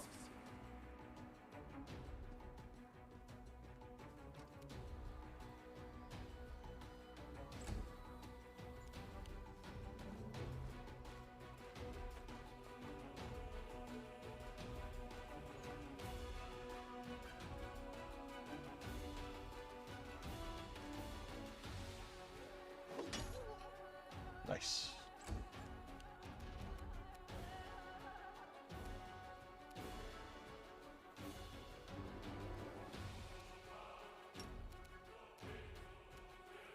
Everyone's out of range except for him. I don't want to potentially miss though. We'll just throw up a bless.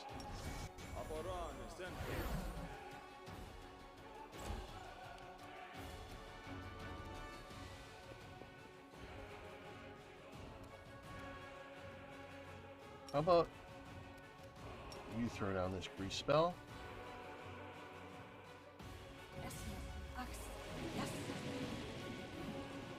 He made his save, but anyone else running through that grease spell is going to fall over, which will be funny, hopefully. Fall. Fall, fall, fall. Yes! Slip and fall. Oh, we get an alchemist on our hands. Sneak attack. You're no longer invisible.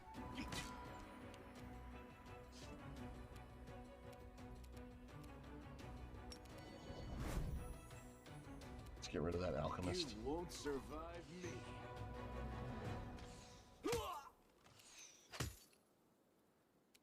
Oh, Half-Orc. That's why he's still standing. Sure attack. Stunning Fist. We won't falter. No. There we go.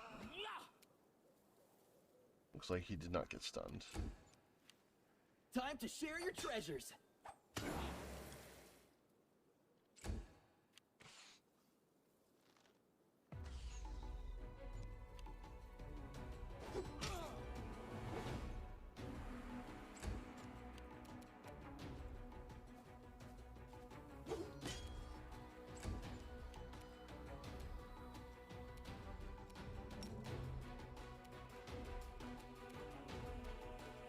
Far away.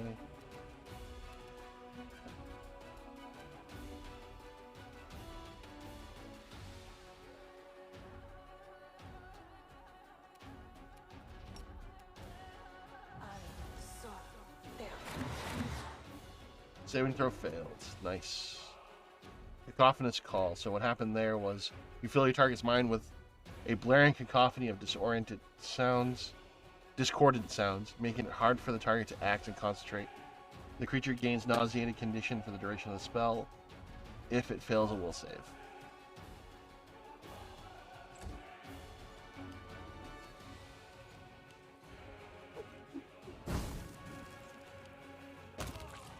Alright, he finally dropped.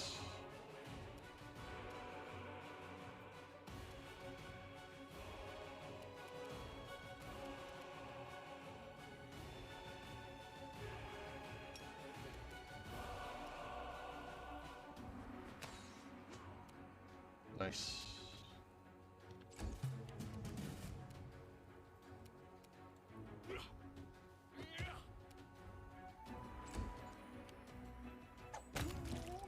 Down you go.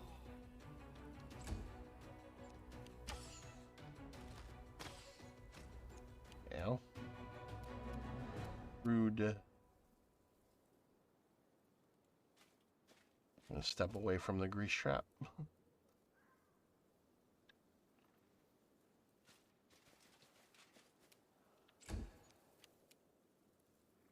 actually. Oh, she ran off, so I can't really... I had her run off, so I can't really have my cleric heal her yet.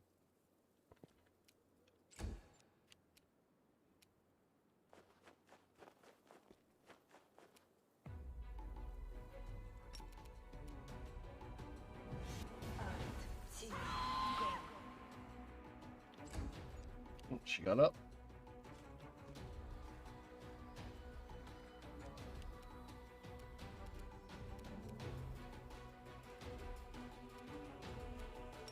Throw an extra attack in there for land. Alright, he's done.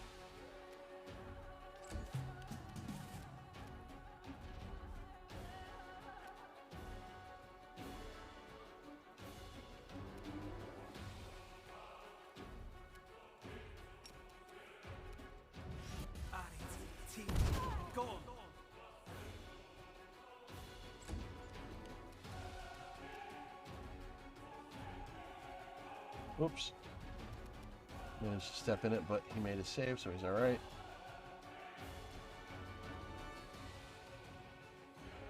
Let's see.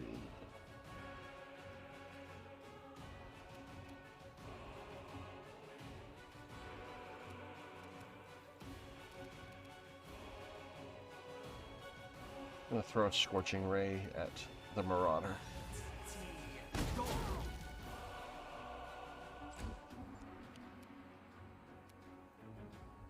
The Inheritor, guide my blade.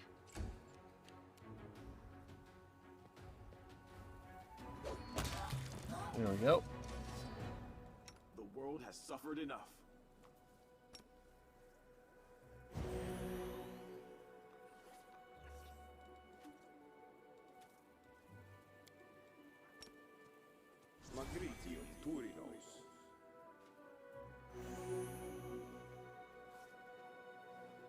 And let's have Woljith dismiss his grease spell.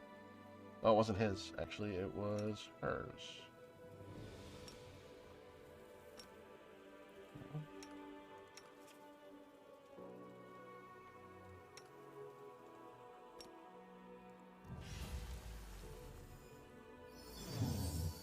There we go.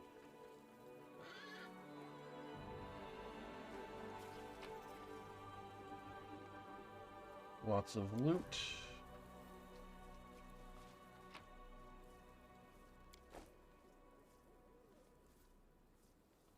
I think what we're going to do is have the party go back to base camp, and we may call it a night shortly. A letter to a noble crusader. I kind of wish we could take the horses.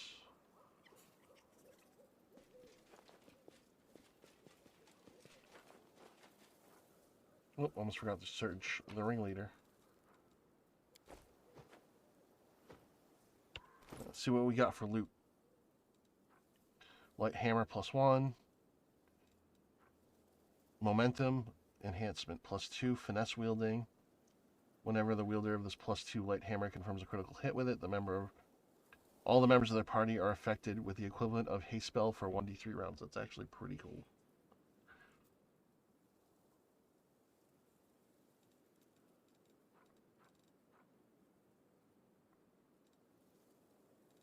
I forgot to check this out. Hat of the Heartening Song. Whenever the wearer of this hat uses any song, this song also grants fast healing 1. Oh, I should be using that with my Scald. We're going to be turning off the hat, though, because that's just, no. Her hair is too fantastic. Her gem-like hair is too fantastic to be contained.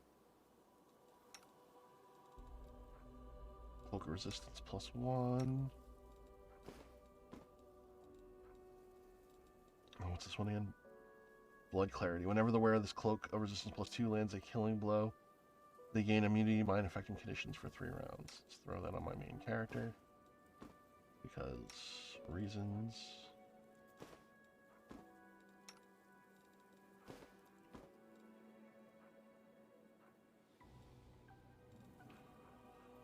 Got Chain Shirt +1. The rest of the group are not really armor wearers at the moment.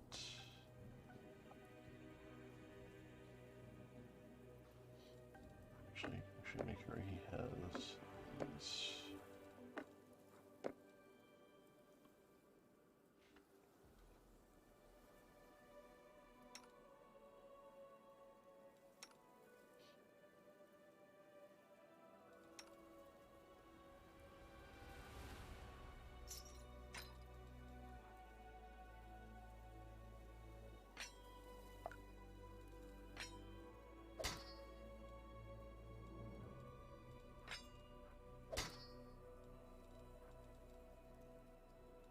It's a weird place to stow a hammer.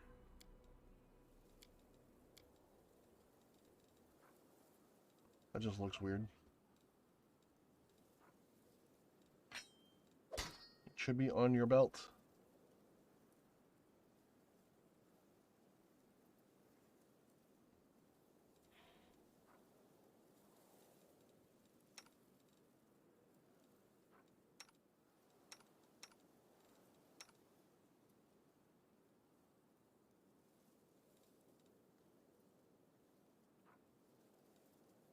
Alright.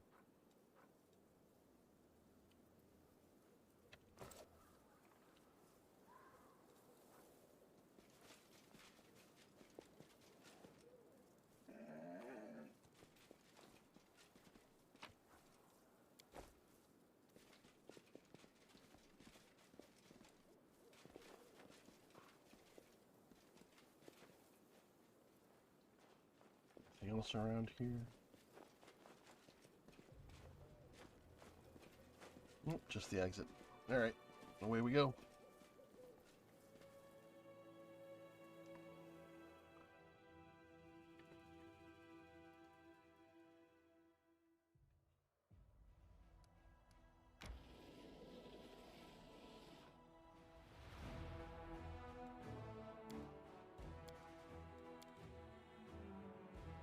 Starting to get that corruption going. To be honest, I never thought I could have fun and feel so at ease with a paladin in Yomade. The ones I've met were very severe.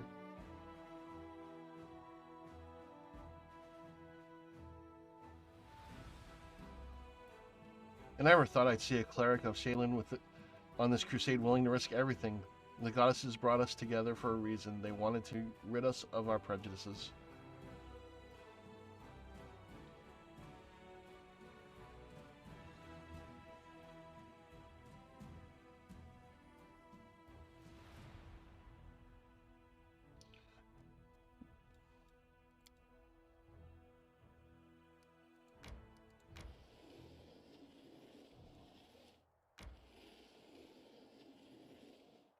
Actually, let's also do that.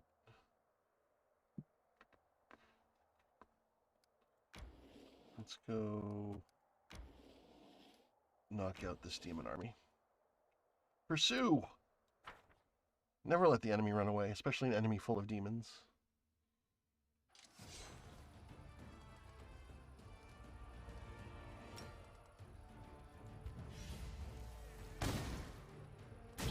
And you're dead.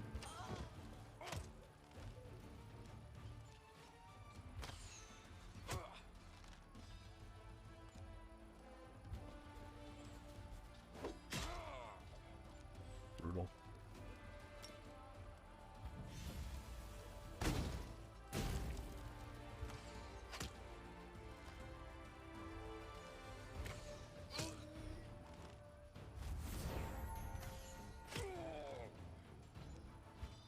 Oh, why'd you? That's not what I wanted you to do. Get back over there. Don't want him running at my archers.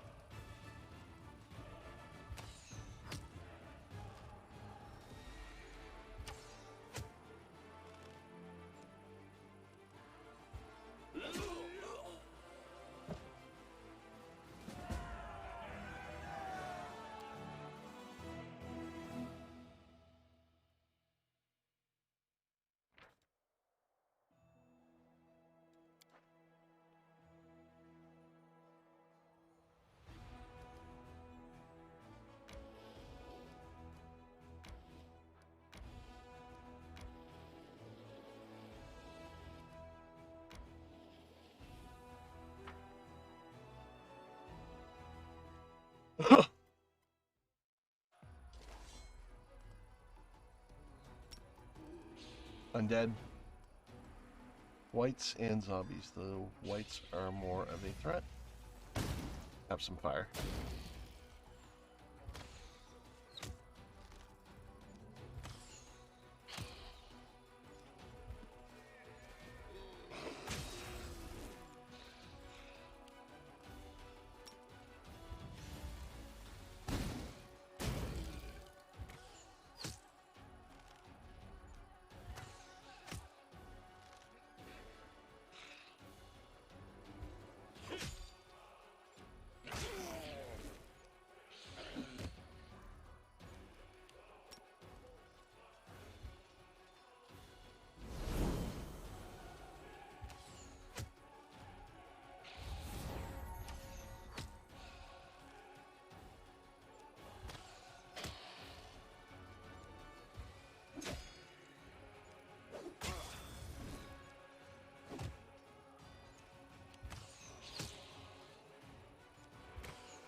Oh, not good.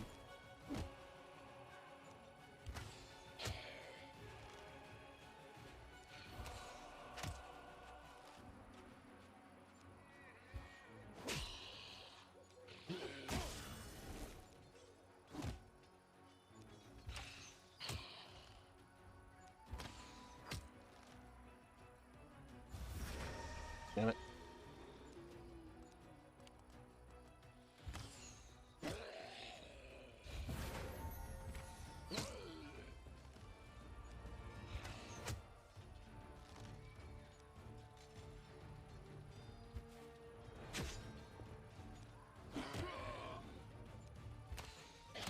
Zombies hit hard, however.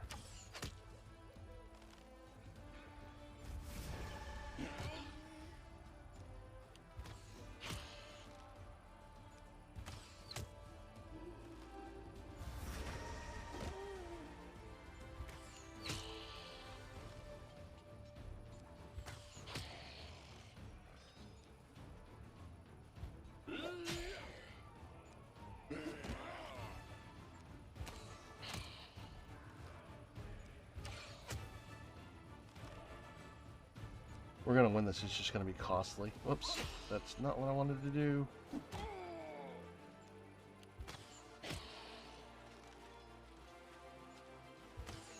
The square movement with the armies are a little temperamental. Great. He's weakened to the point where he's not doing any damage.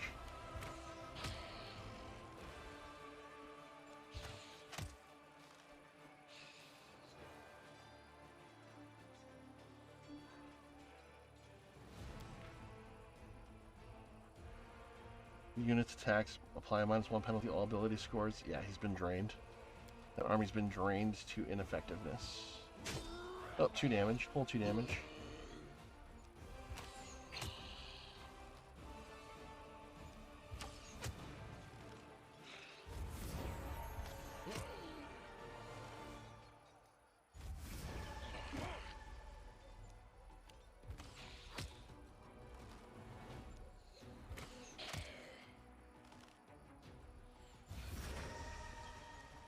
Not good.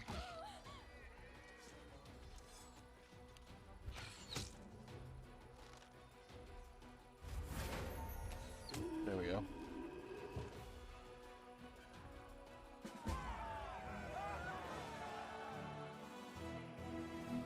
Okay, almost got most of them back, actually. Not bad.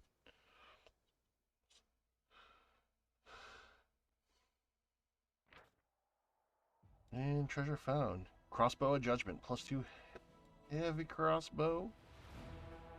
Whenever it threatens a critical hit against an evil or chaotic creature, it automatically confirms. That's pretty cool.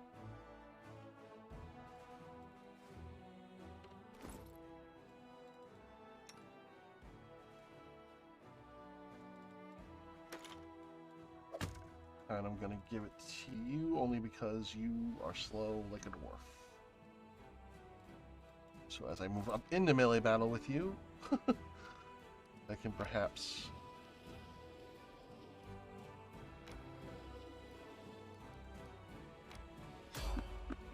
random encounter on the road. Fire off with a crossbow.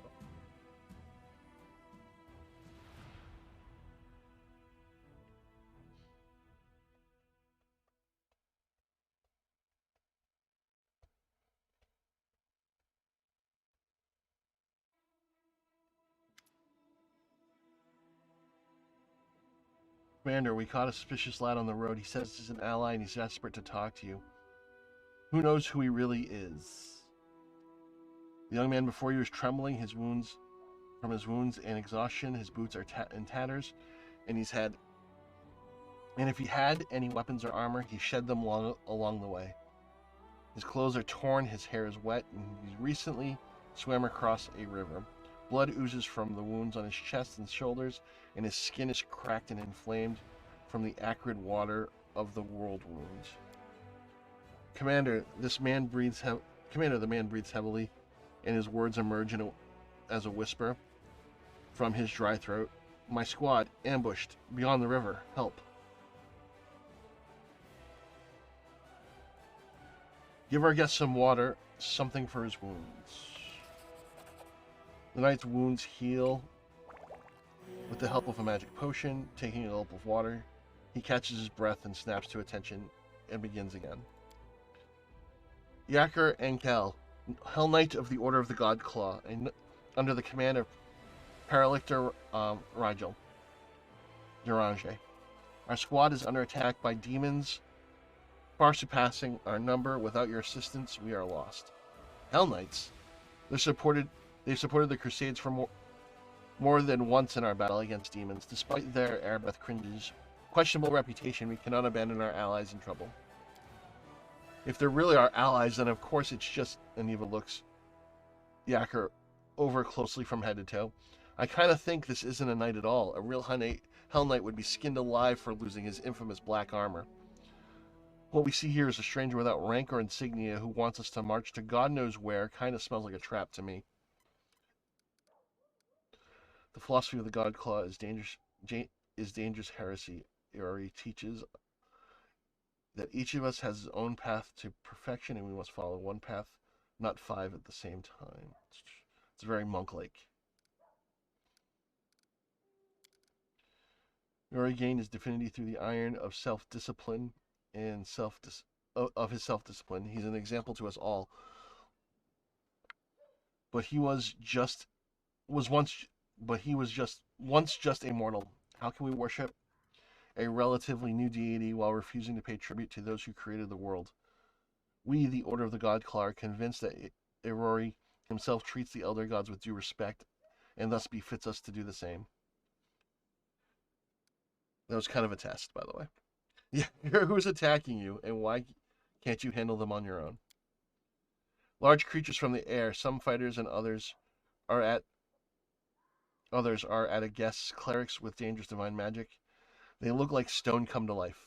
Sound like gargoyles.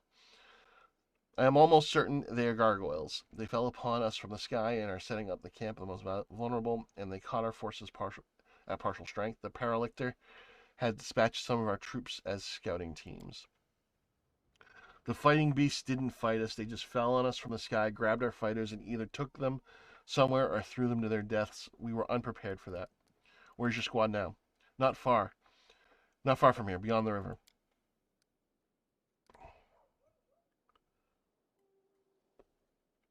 It's not far for a single fighter who abandoned his armor and weapons, but we can't get across the river so easily. We'll have to take a detour. Even if we can save anyone, it'll be seriously delay our offensive on Dresden, and we will give the enemy a chance to prepare.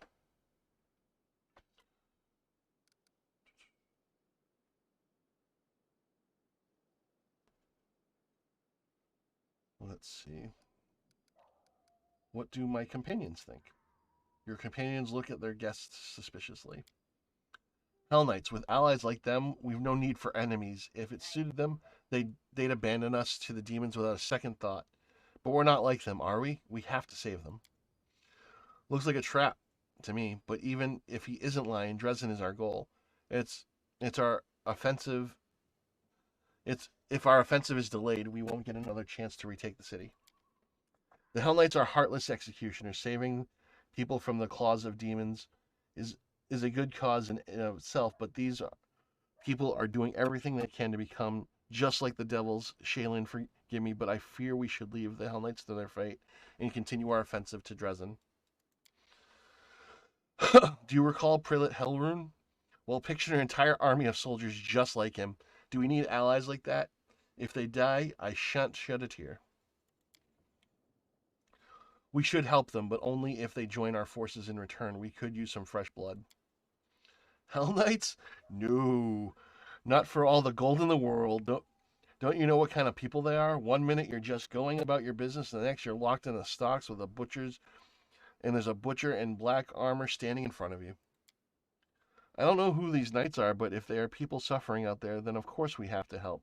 It's what we came here to do, isn't it? The crow on his shoulder croaks resolutely, supporting her words. Huh? What? Ninio blinks a few times. This question has no scientific significance. What's interesting about the water in the river poisoned by the world rune will affect this boy? With your permission, I'd like to examine him or his corpse in a few days' time. We'll take the risk and try to help them. Thank you, Commander. Our forces are here. The knight points to the location on the map. The situation is critical. Please send your reinforcements as soon as possible. I'll go ahead and meet you there.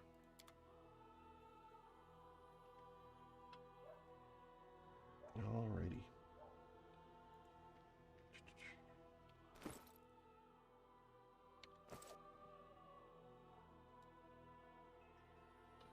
I think this is actually where we're going to stop. I think this is a good place to stop.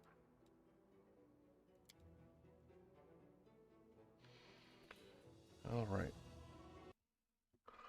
Thank you all for coming to hang out. Daniel, thank you for the raid. Tar, thank you for the raid. I appreciate you both for bringing your communities to my channel. I'm going to look for someone to raid out to, so just bear with me a moment. Thank you very much. I appreciate it.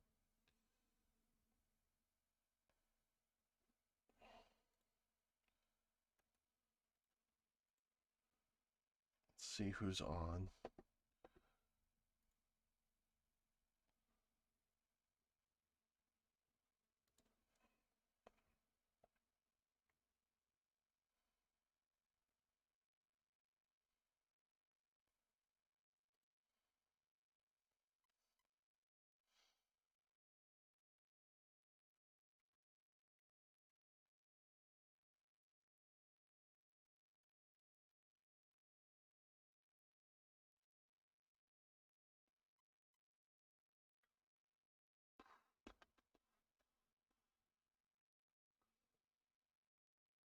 Is there anyone? Let's see if there's anyone playing Pathfinder. I'm sure there are. Let's find someone in the Pathfinder world.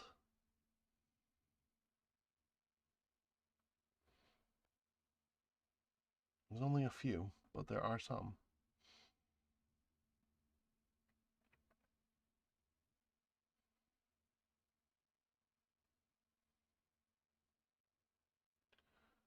Although I do have some people I have not raided in a minute playing some games.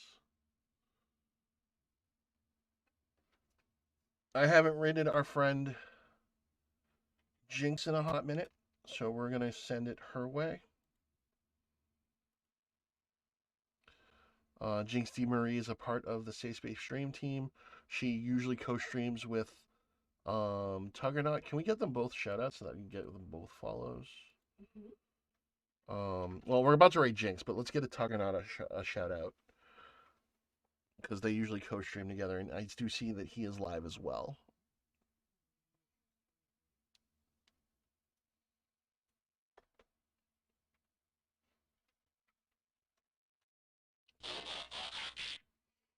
I'm sure this will be amusing, whatever it is. He is also a member of the Safe Space stream team.